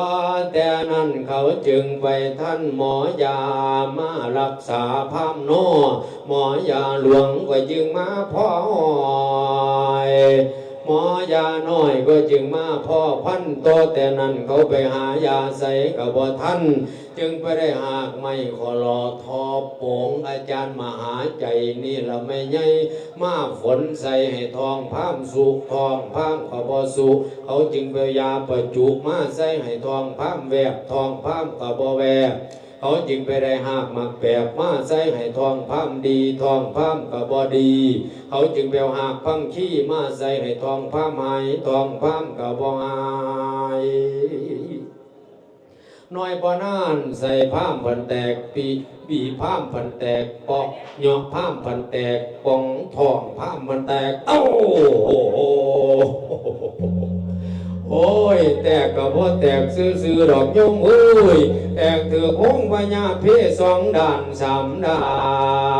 นแตกใส่ว่าหลานตายสามคนแตกใส่หมอน้ำมนต์ตายเก้าแตกใส่ผู้เฒ่าตายสาวแตกใส่ผู้สาวตายห้อยแตกใส่เด็กน้อยตายเพราะพันยังบ่ถึกแต่ฉันสององค์ผู้อยู่ถึงธรรมาแก้วสิขาดกะหักแม่นพวกเจ้ากะโยมเท่าผู้นั่งฟังเด่นขาจังดูขาจังพ่อใหญ่พามเด่นไปติดขาพวกพ่อใหญ่ไม่ใหญ่อุ้ยหาลังคนบันสิว่าจักสิเทศไปฮอดใส่หากินใส่หาทำใส่พระโมหานี่เอ้ยปานใดเด้จังสิโลโอ้ยบ่าย3:14แล้วอมิตตานางำหูข่าวว่าพามตายปกติมันสิมีต่อเด้ทรงสการพามสวดกุศลตะกี้กับซุมื้อนี้เบิ่งเวลาแล้วบ่หลายเอาเป็นอันว่าให้รับทราบนำกันเพิ่นก็เลยทรงเสลิกสากกีตาลุ่งพามแล้วเรียบร้อยประกาศไปทั่วมณฑลว่าไผเป็นญาติของชูชกบ่มีผู้ใดมาแม้แต่อมิตดาก็เอาใหม่ไปแล้วโยมเอ้ยเห็นบ่ตายบ่มีญาติเด้นี่แล้วคนบ่ดีเนาะจำเป็นละตายบ่มีญาติจำเป็นแล้วนางอมิตตานางงำหูข้าวว่าพามตายเกิดจากอายบ่มารับสิ่งของท่องตอนวงสนชัยห้อนถึงสันดอนโลกอ่อนจึงออกจากพระนครเตรียมสนารถและมาทั้งสร้างออกแห่แหงทักทางเข้าสู่แผ่นแดนด้านเขาวงกดดูตะการงามงดอารามตางามจ่า69พระคาถานิติตาจบหันตอนตาพามตายเจแดตายในแม่บักอาเฒ่าผีเป่าหามึงเอ้ยอมิตตาว่าพอดีขึ้นได้กันชอกษัตริย์6กษัตริย์มาเจอกันที่เขาวงกดคนมากตอนนั้น12อโขเพณี12อโขเพณีนับแบบไหนผู้เฒ่านับแบบนี้คือเอาคนผู้ชายตัวใหญ่ๆจับแขนกันต่อกัน12คนไปกอดเอาไปห่มเอากอไผ่บ้านก่อหนึ่งหล่มใส่หนทางคน12อโขเพณีเหยียบไปเลยโดยบ่ได้อ้อมหมดสิ้นกระบวนคนนี้กอไผ่ก่อนนั้นหายวับไปกับตาไม่เหลือติดแม้แต่ใบนี่เราเพิ่นว่าคนหลายเป็นอย่างคนคือหลายพวกญาติโยมวันนี้พอค้นขอตั้งแต่พระเวสสันดรออกจากพระนครโรงทานปิดเขาเหล่านั้นได้รับความลำบากฝนค่อยตกกับบ่ตกคนทั้งหลายตั้งโทษกันไปโทษกันมาเป็นเพราะมึงนั่นแหละพระเวสจึงออกไปกลุ่มทั้งนี้กับพอโทษกันมาโทษกันไปบ่มีความสุขเพราะแต่พระเวสพระเจ้ากรุงสนชัยประกาศว่าจะไปเชิญพระเวสสันดรดีใจร่วมพ้นพหลพ้นเสียหน้าขามนตีนับประมาณบ่ได้ไปเชิญพระเวสสันดรพ่อ6กษัตริย์ไปพ่อกันดีใจผู้เป็นพ่อก็เว้าได้แต่ลูกผู้เป็นลูกก็เว้าได้แต่พ่อแม่สลบใส่กันเพราะว่าหยังเพราะว่าบ่คิดว่าสิได้พ่อกันอีกแล้วโยมตั้งแต่กี้บ่มีเฟซมีไลน์เนาะถ้ามีเฟซมีไลน์คือซุมื้อนี่ไปอยู่เขาวงกฏคิรีโทรมาหาพระเจ้ากรุงสนชัยเด้เสด็จพ่อสบายดีไหมเปิดวิดีโอคอลมันก็สิบ่ได้แม่นบ่มันคิดน้อยก็สิไล่มาหากันโอ้ยอยู่ไกลปานใดก็ดูตัวอันนี้สมัยนั้นบ่มีเนาะคิดฮอดหลายจำเป็นหลายโยมพ่อโยมแม่สลบใส่กันฮอดเทวดาพ ระอินทร์โปรยปลายฝนโบกคลพัดกระจัดตกลงมาคนดีเทวดาคุ้มครองไม่ต้องห่วงคนดีเทวดาปกป้องคนดีเทวดาดูแลพ่อสิได้ก็ได้บ่พ่อดีก็ดีบ่พ่อมีก็มีเพราะว่าบุญหนุนนำช่วยเด้อแม่เด้อหลังจากนั้นหกกษัตริย์ฟื้นตื่นขึ้นมาเพราะว่าฝนโบกคลพัดกระจัดตกลงมาเจ้าประชายืนดอกไม้ประชาไทยยืนถวายกลับสู่พระนครฝนรัตนแก้ว7ประการตกลงมาช้างปัจจยนาคนาเคนเขาทั้งหลายที่เคยขอไปเขาก็เอากลับมาส่งพร้อมมีสารขอพระราชทานอภัยเหตุว่าเป็นเพราะข้าพเจ้าทั้งหลายพระองค์จึงได้รับความลำบากขอพระราชทานอภัยด้วยเถิดนำสร้างกลับขึ้นมาส่งชาวประชาอยู่น้ำกันอย่างมีความสุข120 พรรษาการอวสานสู่ภาคกระจบทวนสู่กระบวนพันคาถาทวนมวลบ่มวลกระจำเป็นแล้วเห็นสิเศร้าอวสานแล้วแต่พ่อเพียงนี้เอวังที่ตอนขาเรื่องเวทสันตาล่องไว้นีสะก่อนปีหน้าจังต่อส่วนโยมเจ้าคอยหลับฟังอันว่าตายสิกลับมาหยามไม่อนุโมทนาสาธุการเด้อกราบเมตตาพระเดชพระคุณอาจารย์ได้นิมนต์ให้น้องลุงให้ลูกศิษย์ลูกหามาสนองงานพร้อมบอกบุญไปยังญาติโยมมาเอาบุญเอาท่านนำกันองค์สมเด็จพระจอมธรรมสัมมาสัมพุทธเจ้าจึงประชุมชาติโดกว่าภิกขเวดูก่อนทานม้วนหมู่ภิกษุสงฆ์แต่ละองค์นั้นคือไผบัญชาติเท่าเดียวนี้กรุงสนชัยข้าวจีปิโตโลงโพโลกสาคือพระเจ้าสุดโทธนะส่วนพระนาง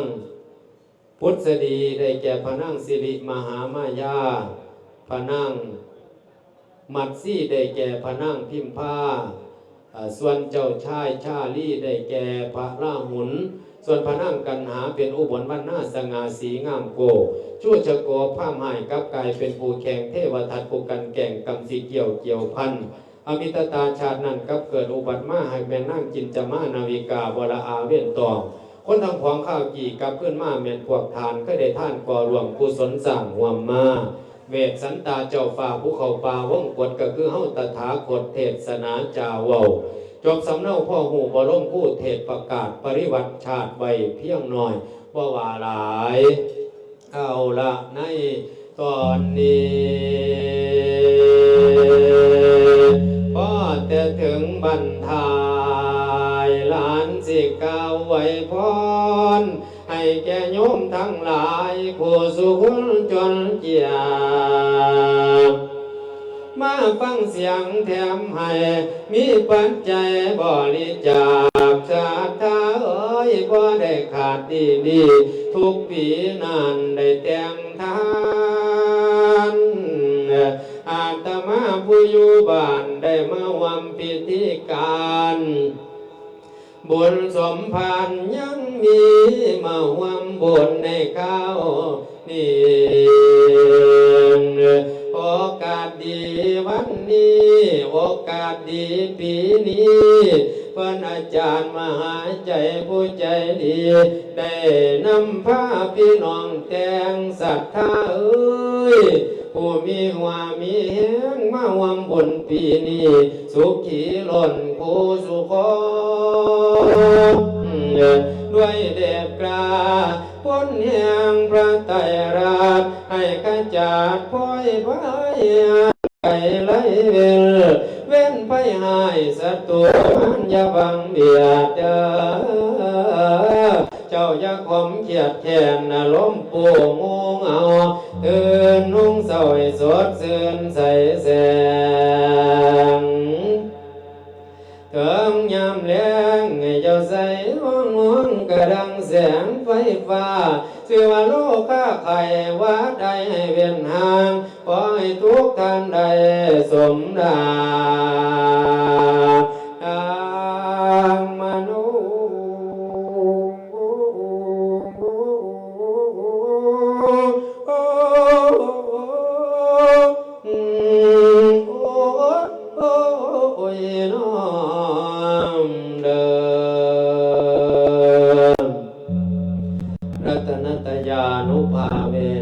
ด้วยอำนาจพระพุทธรัตน์กำจัดทุกข์เจริญ สุขสิริศักดิ์เป็นหลักฐาน ขอเดชะพระธรรมรัตน์กำจัดพานในแผ่วพานผดผ่องพ้นผองภัย ขอเดชะพระสังฆรัตน์กำจัดโรคให้เสื่อมโศกเสื่อมชนจนเกินไข ขอเดชะพระไตรรัตน์ดังฉัดชัย เจริญวัยเจริญศรีทวีสุขทุกประการแสดงพระธรรมเทศนา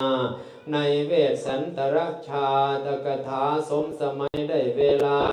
ขอยุติพระธรรมเทศนาไว้เพียงนี้ เอวังก็มีด้วยประกาศนี้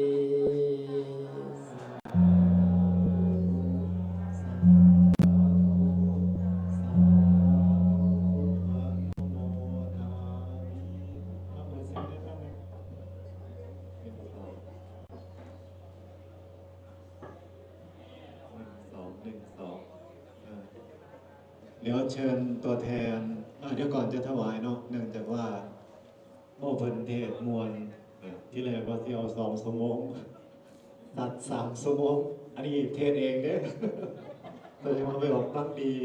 นักเทศกันเทศดีผมต้องขอโทษส่วนหนึ่งนะครับเพราะว่ามันมีช่วงหนึ่งแดดต้ององค์นักเทศแต่วันนี้ตามธรรมเนียมเขาเนาะกันการเทศแต่ละท่านนี่เป็นการเทศแสดงนิทานเพื่อให้โยมเขาฟังง่ายอาจจะมีบางเทือเฮาปีบโฮใส่ธรรมะกับก็เป็นอย่างบริสิขอสมาเด้อก่อนถวายกันเอาว่าพร้อมกันเด้อ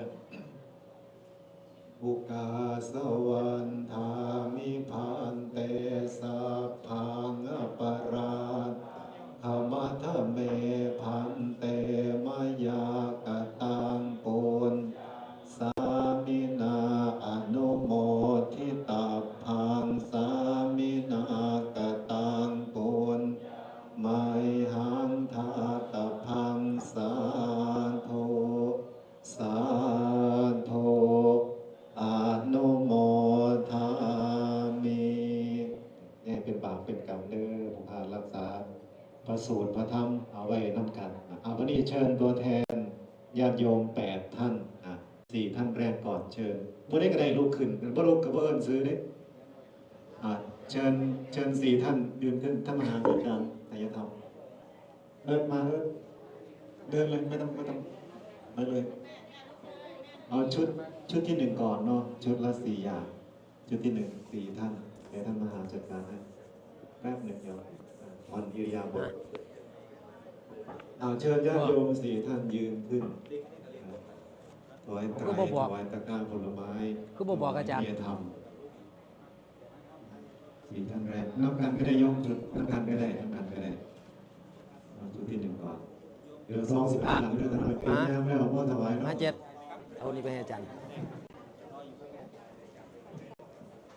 เดี๋ยวชุดแรกก่อนโยมชุดแรกก่อนชุดที่1ก่อนชุดที่1ก่อนเอาฟังที่1ก่อนจะได้ถ่ายรูปไว้ได้ฝั่งนี้ก่อนเลยฝั่งท่านผู้ก่อนนะครับ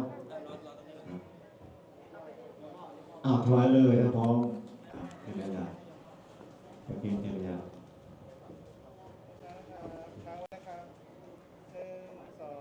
สาธุ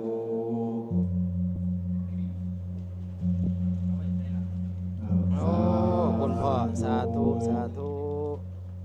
ที่3ต่อไปสาธุนิยานเป็นที่4สาธุคือพอต้องถวายคือสาธุแล้วเดี๋ยวขอเบอร์เดี๋ยวแม่วางนี่เลยต่อไปรูปที่2นี่เดี๋ยวผู้ใดวันถวายมาเด้อแล้วกันสาธุโยมลุกเลยโยมลุกเลยผู้ใดก็ได้ก็ซื้อเด้ไม่อยากดูกันลูกไม่งั้นจะเรียกชื่อกระชาอยู่เราทุกท่านเป็นตัวแทนประเคนเลยโยมประเคนเลยสาธุ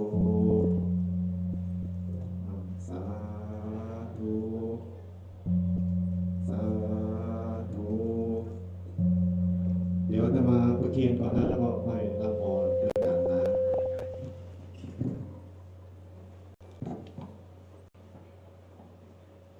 เราเอาไม่สายไม่เสียงลง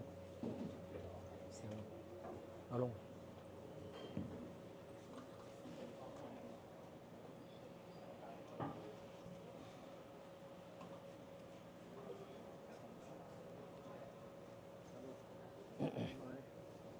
ขอบพระคุณครับผมเลยเวลามาชั่วโมงหนึ่ง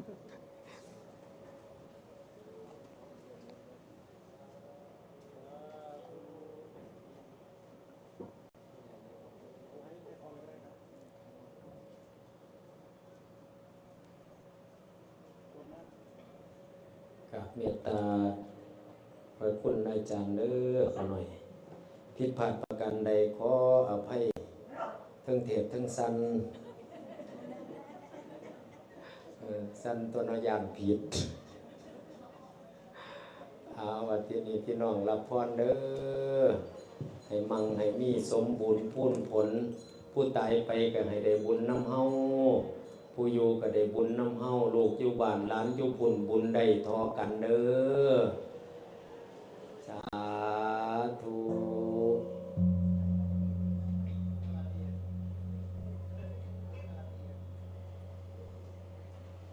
ยะถาวาริวหาปุราปริปุเรนติสาคลังเอวะเมวะอิโตทินังเปตานังอุปกปปติอิจิตังปฏิตังตุมหังคิปเมวะสมิจจตุสัพเพปุเรนตุสังกปาจันโทปนรโสยะถามณิโชติรโสยะถานิโยวิวัจจันตุสัพพโลกโควินาศตุมาเตภวัตวันตรายโยสุขีทีขายุโกภวะอภิวาทนาสิริสนิจังโวทาปัจจายโนจัตตโลธรรมาวัฏันติอายุวันโนสุขังภาลัง อะระหังสัมมาสัมพุทโธภะคะวาพุทธังภะคะวันตังอภิวาเทมิสวากขาโตภะคะวะตาธัมโมธัมมังนามัสสามิสุปฏิปันโนภะคะวะโตวะกสังโฆสังฆังนะมามินิยมหันมาทางนี้ดิเนี่ยหันมาทางตลาดเด้อ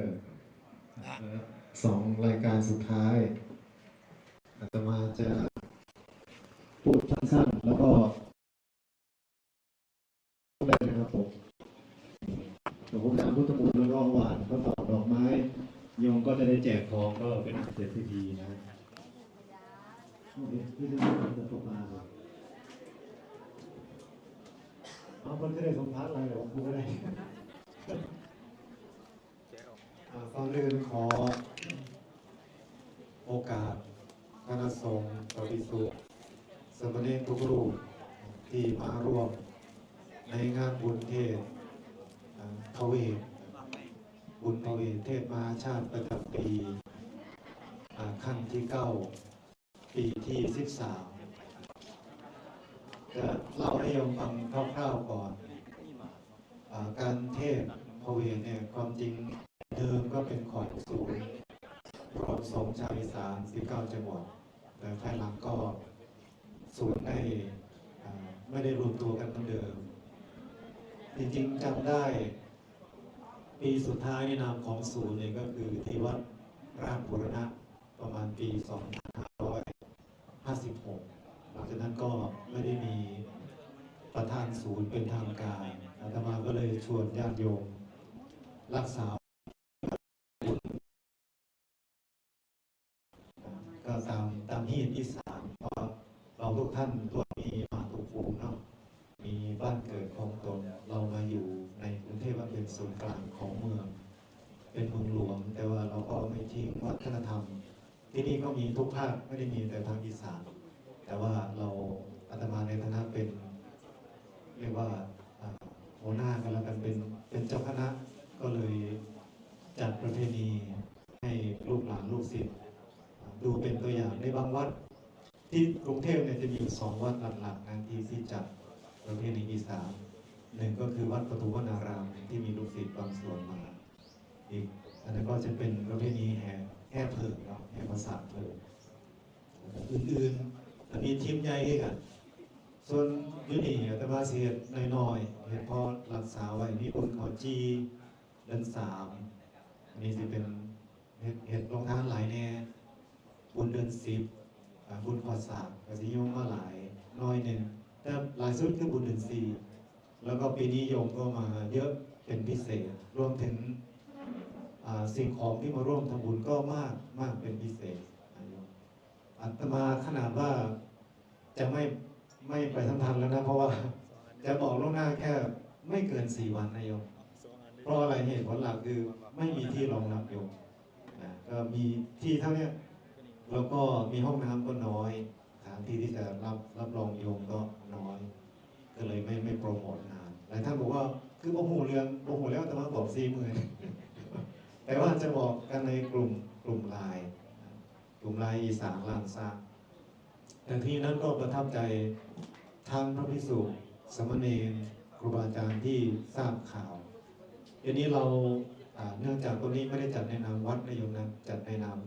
ของคณะก็ต้องใช้เสียงพูดง่ายว่าใช้เสียงพอสมควรก็เลยไม่มีหลายรายการที่ควรจะเป็นด้านศิลปะวัฒนธรรมมาเสริมกันเช่นด้านดนตรีก็มีลูกหลานน้องๆลูกศิษย์เนี่ยมาร่วมพอเป็นบรรยากาศแต่ว่าจะให้จ้างแบบดนตรีเสียงดังวันนี้เลยก็ไม่ได้จริงถ้าเรามีที่ก็อยากให้โยมรักษาประเพณีหลายอย่างแต่ก็ทำเท่าที่ทำได้นะโยมนะแต่สำคัญหัวใจมันอยู่ตรงนี้แหละตรงการฟังเทศน์ทำไมอาตมาถึงจัดบุญมหาชาติก็ต้องย้อนไปที่เรื่องของพระไตรปิฎกว่าถ้าเราไม่รักษาด้วยสันดอนชาดกนี้ไว้ถ้าเมื่อไหร่ชาดกนี้เสื่อมท่านหมายถึงว่าความเสื่อมทางพุทธศาสนาเริ่มปรากฏในระยะหลังนี้แม้ว่าจะมีเรื่องราวเกี่ยวกับพระสงฆ์หรือพุทธศาสนามากมายเนี่ยแต่อาตมาอยากให้โยมมองอย่างหนึ่งว่าอย่างอาตมาเพิ่งไปศรีลังกากลับมาศรีลังกาเขาไม่เปลี่ยนต่อให้จะมีอะไรขึ้นเขาก็ไม่เปลี่ยนผมเป็นเรื่องของใครของมันบุญเนี่ยเป็นเรื่องของคนทำไม่ใช่เรื่องของพระนะถ้าพระทำบุญพระก็ได้บุญพระทำบาปพระก็ได้บาปไม่เกี่ยวก็เรามีหน้าที่หลวงพ่อพระพุทธสมเด็จพระพุทธโฆษาจารย์นี่พูดดีถ้ามาบวชเป็นพระแล้วทำดีไม่ได้หรือมาทำชั่วทำเสียเนี่ยก็เป็นคนที่ไม่ได้หวังดีต่อพระศาสนาก็ต้องคัดออกใช่ไหมแต่ว่าท่านที่อยู่เนี่ยหรือผู้ที่ยังอยู่ทำหน้าที่เป็นพระสงฆ์สมณเณรให้สังคมเนี่ยท่านก็พยายามเนี่ยแบบนี้ที่จะพยายามให้นำญาติโยมให้มีบุญเป็นศูนย์กลางในการพัฒนาชีวิตบุญไม่ใช่เน้นเรื่องทานนะไม่ใช่ชวนให้โยมมาจ่ายสตังค์บุญไม่ใช่ทานเป็นเพียงเบื้องต้นดึงเราเข้ามาสามัคคีกันร่วมทำงานกันเนี่ยเราจะเห็นว่ารับรองไม่มีทีมใดทีมหนึ่งทำได้หรอกคนเดียวอาตมาก็ไม่ได้ต้องมีลูกศิษย์ลูกหาสมณเณรก็บ่นบ้างตะคอกบ้างก็ต้องทำงานไปด้วยกันต้องมีทีมแม่ครัวก็บ่นกันทั้งวันเมื่อวานก็ทีมทุกทีมแต่เราต้องเอางานเป็นศูนย์กลางเอาบุญระหว่างนั้นพระจะสอนเราทุกอย่างสอนว่าคุณขันติพอไหมอดทนพอไหมความเพียรพอไหมคุณร่วมมือกันแล้วคุณเต็มที่ไหมหรือทำเพื่ออะไรเนี่ยเพราะฉะนั้นคำว่าสุขหรือชื่อของบุญที่ว่าความสุขเนี่ยมันต้องเกิดจากจิตใจที่เราพัฒนาได้ก่อนจึงจะเป็นบุญมีความเสียสละแบ่งปันคนเล็กละน้อยคนไหนพอช่วยทุนการศึกษาช่วยด้านใดได้ก็ช่วยด้านนั้นช่วยทุนไม่ได้ก็ช่วยแรงงานปัดเก็บกวาดดูแลโต๊ะเก้าอี้แล้วก็ทำเท่าที่ทำได้อันนี้คือบุญแต่ว่าประเทศไทยเราก็จะปัจจุบันเนี่ยมันมีปัญหาเรื่องคนโลภเยอะเกินไปคนเห็นแก่ตัวเกินหรืออัตรามันสูงก็เลยต่อไปวัดมันก็จะค่อยๆ ร้างหรือท่านเนรน้อยลงแต่ถ้าเมื่อไหร่ญาติโยมไม่ทิ้งกิจกรรมบุญนะเรายังความจริงวัดเป็นของญาติโยมไม่ใช่ของพระให้วัดเนี่ยเป็นสถานที่ศูนย์รวมสำหรับทำกิจกรรมเพื่อพัฒนา3 ด้านนะศีลสมาธิปัญญาอันนี้คือเป้าหมายของศาสนาถ้าทำตัวนี้ได้ก็เป็นว่าค่อยๆขยับเข้าไปสู่ความเป็นชาวพุทธที่สมบูรณ์ทั้ง2 ฝ่ายทั้งฝ่ายในฝ่ายนอกหรือพุทธบริษัท4เพราะนั้นกิจกรรมรอบนี้ก็เป็นเพียงหนึ่งเป็นเพียงหนึ่งในวิธีที่เราจะแสดงออกที่จะร่วมมือกันอาตมาก็ต้องขออนุโมทนาอีกครั้งหนึ่งนะท่านเจ้าภาพทุกรายการเจ้าภาพการเทศเจ้าภาพทุนการศึกษาเจ้าภาพโรงทานแล้วก็เจ้าภาพไทยธรรมญาติโยมที่มาตั้งต้นพระป่าญาติโยมที่มาร่วมคนเล็กคนน้อยทุกท่านนะก็ไม่พูดอะไรมากเพราะว่าถ้าปีหน้ามีอีกจะมาไหมมานะหมอลงเดี๋ยวค่อยๆก็คือสังเกตพอเข้าเดือน4ปั๊บนั่นแหละก็จะเริ่มตั้งเขาเพราะส่วนองค์นักเทศก็สลับกันอยากให้ครูบาอาจารย์ท่านมาบ้างแล้วก็สลับเป็นรุ่นใหม่ให้โยมได้เห็นว่าทุกท่านก็พยายามปฏิบัติหน้าที่แล้วครูบาอาจารย์นักเทศเนี่ยก็จะเริ่มหายากขึ้นเพราะว่าคนจะมองไม่เข้าใจแม้แต่เรื่องคำว่าสารพันจักรถาก็ต้องอธิบายอีกว่าแบบนี้ในพระไตรปิฎกมีไว้แต่ถ้าเราเข้าใจหรือเรารู้ว่าท่านเทศเพื่ออะไรท่านทำไมเทศลักษณะแบบนี้เราก็จะจับที่สาระสำคัญจับที่การพัฒนาจิตใจเนาะเพราะฉะนั้นอาตมาขออนุโมทนาญาติโยมทุกท่านที่ยังมาคือเอาบุญเป็นศูนย์กลางในการพัฒนาชีวิตแล้วก็พร้อมใจกันทำบุญทุกๆรายการจนถึงฟังเทศจบในตอนนี้ขออำนาจอานิสงส์ทุกๆประการตั้งแต่อดีตจนถึงปัจจุบันวันนี้ที่ญาติโยมได้สั่งสมมาดีแล้วจงได้เป็นตบะเป็นเดชะเป็นพลวะปัจจัยสนับสนุนส่งเสริมให้ชีวิตของญาติโยมทุกท่านเจริญด้วยอายุวันนะสุขภละลูกหลานว่านอนสอนได้ครอบครัวอยู่เย็นเป็นสุขทำมาค้าขายกิจการเจริญรุ่งเรืองเจริญในธรรมขององค์สมเด็จพระสัมมาสัมพุทธเจ้าสำเร็จในสิ่งที่ปรารถนาทุกท่านทุกคนเธอนิมนต์พระพุทธเจ้าเชียนโตกันเลยครับชยันโตโพ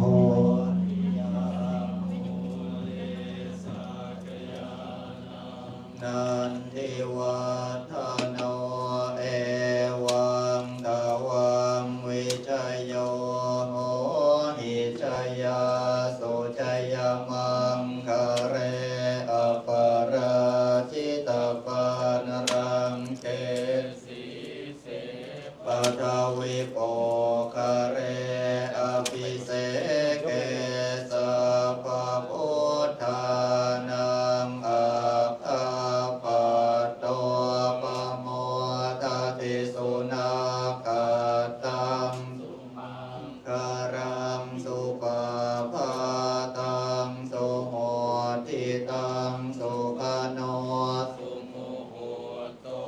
จะสุยิทังพระมจาริสุปทากินังกายกรรมังวาจากรรมังปทากินังมโนกรรมังปณิทิเตปทากินาปทากินานิกตวานารพันตาเทปทากิเนสัพเพพุทธาภราปัตตาปัจเจ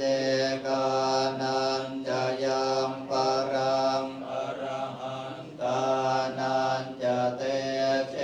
นะรักขังพันดามิสัพพะโส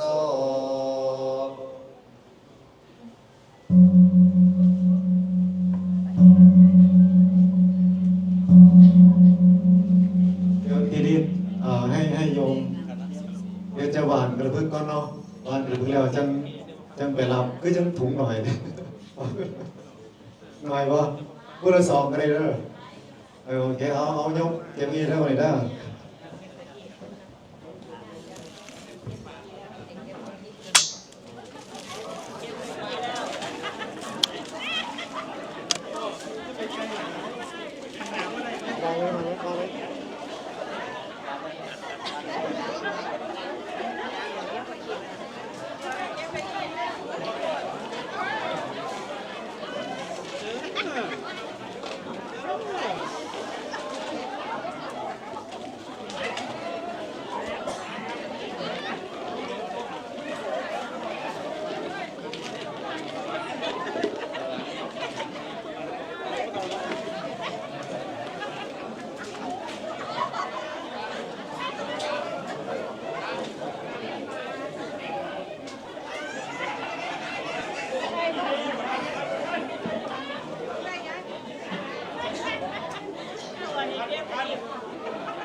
โยมแจกผลไม้เลยแล้วก็โยมหยิบได้เลยนะใครเอาต้นไม้ต้นไหนหยิบได้เลยนะ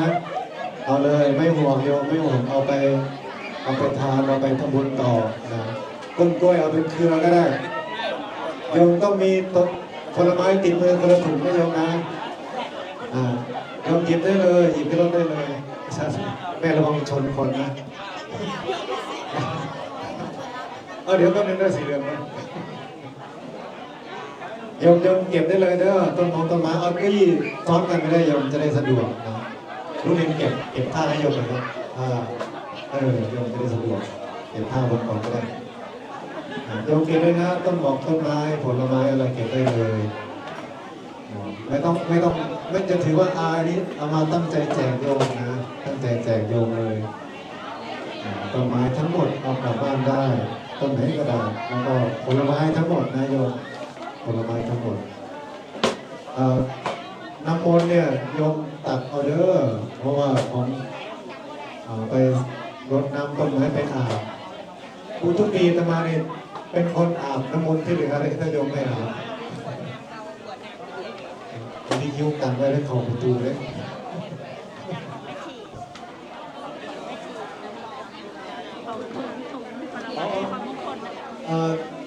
แม่ชีเอาให้แม่ชีเลยก็อยู่กันนี่ก็แม่ชีหยิบได้โยมนะหยิบได้เลยหยิบไม่ต้องการยืดเลยนะไม่เป็นไรนะ ขอลายพิมพ์ให้เพื่อนแห่กันหล่นนะได้เอาลายพิมพ์ให้กันร้อนหน่อยวะครับน้องๆติดพิมพ์ไทยด้วยกันร้อนธรรมดาเอ็มก็ยืนในยกแสดงไงก็ยืนซ้อมกันตอนนี้ปล่อยโยมทำมันปล่อยโยมเลยตอนนี้นะโยมเก็บอุปกรณ์กลับบ้านได้ตามปฏิญาณสายผลไม้อันนี้ตั้งใจเอามาแจกโยมมีเข่าพระครูนะโยมมีข้าวคนละถุงนะข้าวคนละกิโลนะอันพระครูเอามาแจกจากบุรีรัมย์ก็ได้เข่าห่างกามได้พิจารณาโลจัดชุดไปให้พระอาจารย์8 ชุดว่าเผื่อพระอาจารย์สิถวายพระด้วยอย่างคนละไม่เราไปก่อนมีกล้วยบางเครือที่ยังก็ต้องตัดได้เป็นเครืออยู่ตรงนี้ตอนนี้พระเนร5 โมงศาลาไหมครับ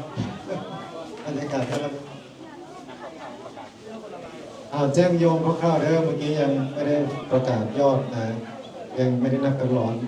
ได้ยอดปัจจัยการเทศทั้งสิ้น 185,670 บาทเด้อ185,670 บาทใครจะมาตื่นก็มาตื่นแล้วเนี่ยก็สอนต่อยอดก่อนอาจารย์เย็นมา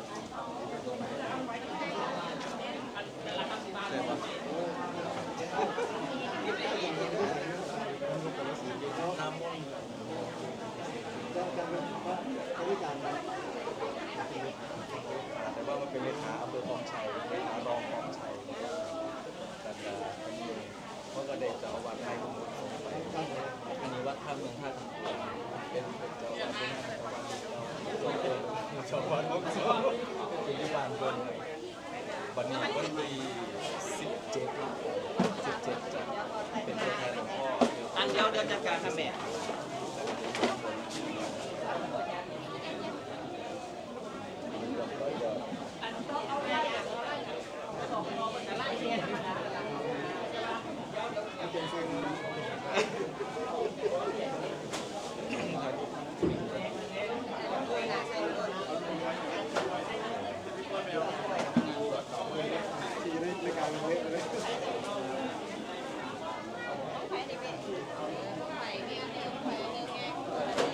วันมอ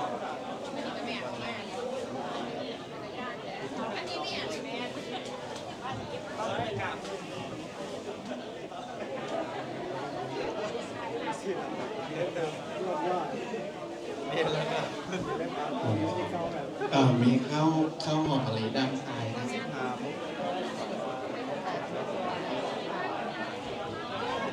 ขอเจริญพรญาติโยมทุกคนทุกท่านขอให้ทุกโยมมีโชคมีใจมีโชคมีลาภ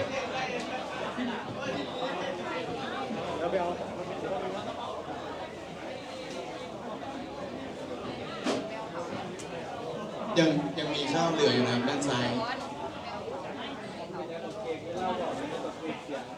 จะมีข้าวหอมมะลิด้านซ้ายนะครับแม่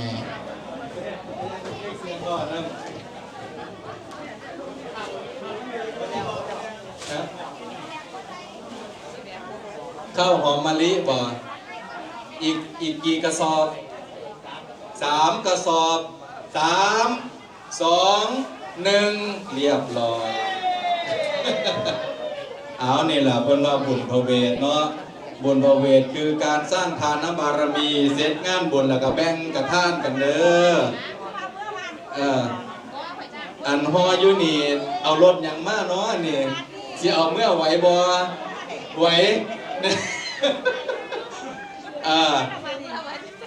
ผู้ใดฮอตัวใดก็เบิ่งรถเด้อสิใส่เมื่อเปิดบ่นี่แหละผมว่าบุญพระเวทบุญมวลได้บุญพร้อมได้ถึงความสุขพร้อมอิ่มท้องพร้อมเนาะอนุโมทนากับทุกท่านทุกคนเด้อตั้งแต่ผู้มาเตรียมการเตรียมงานอนุโมทนาโรงทานทุกโรงทานที่มาออกเป็นเจ้าภาพในมื้อนี้ขออนุโมทนากับทุกท่านทุกคนและทุกท่านที่เดินทางทั้งใกล้ทั้งไกลเดินทางมาร่วมบุญพระเวทฟังเทศน์มหาชาติ13 กันพันธคาถาในวันนี้ขออนุโมทนากับทุกท่านทุกคนเด้อ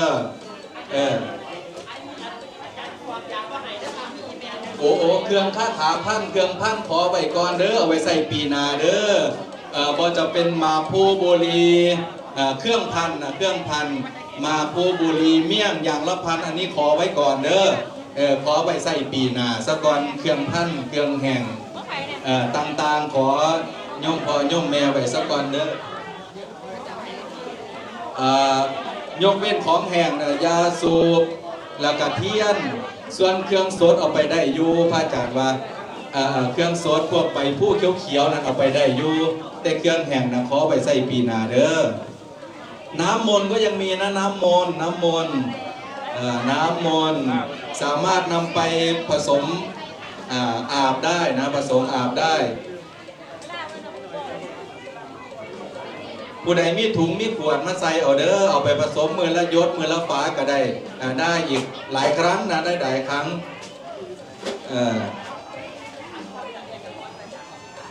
มีกันร้อนอีกบ่เอากันร้อนจากไสเนี่ยกันร้อนมาจากวัดปทุมวนาล่ามประสันพอดีว่ารถติดแล้วก็ขอดซ่านะจ๊ะหน่อยต้นสุดท้ายกันร้อนกันจอดกันลอยสีมาแฮทอดถวายให้กับท่านพระอาจารย์พระมหาใจเกมกิตโตร่วมบุญพระเวทคณะ14วัชนะสงครามประจำปี 2569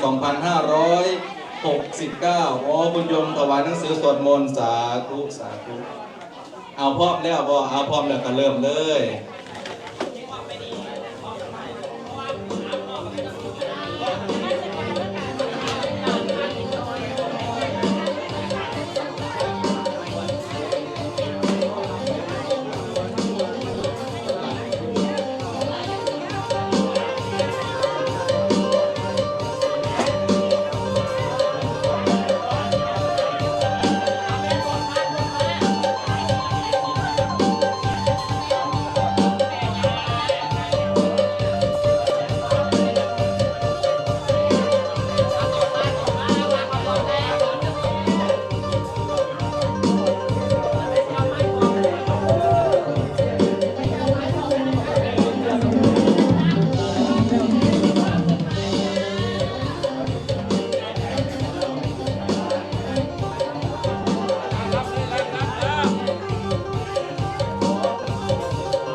ได้จักร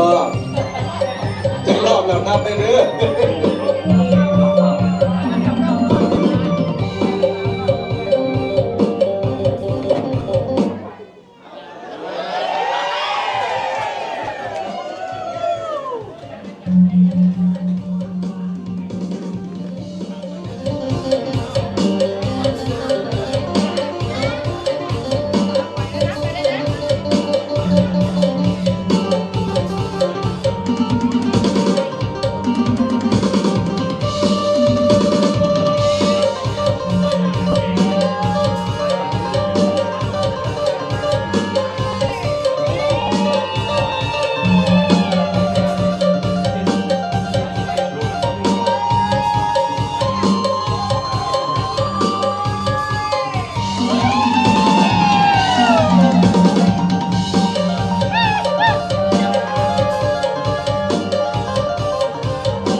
ฝากเสียบน้ำหนึ่งฝากเสียบนิดหน่อยวันนี้บุญร้ายกูไม่เกี่ยวกับกระดิ่งเลยจะได้ยังโต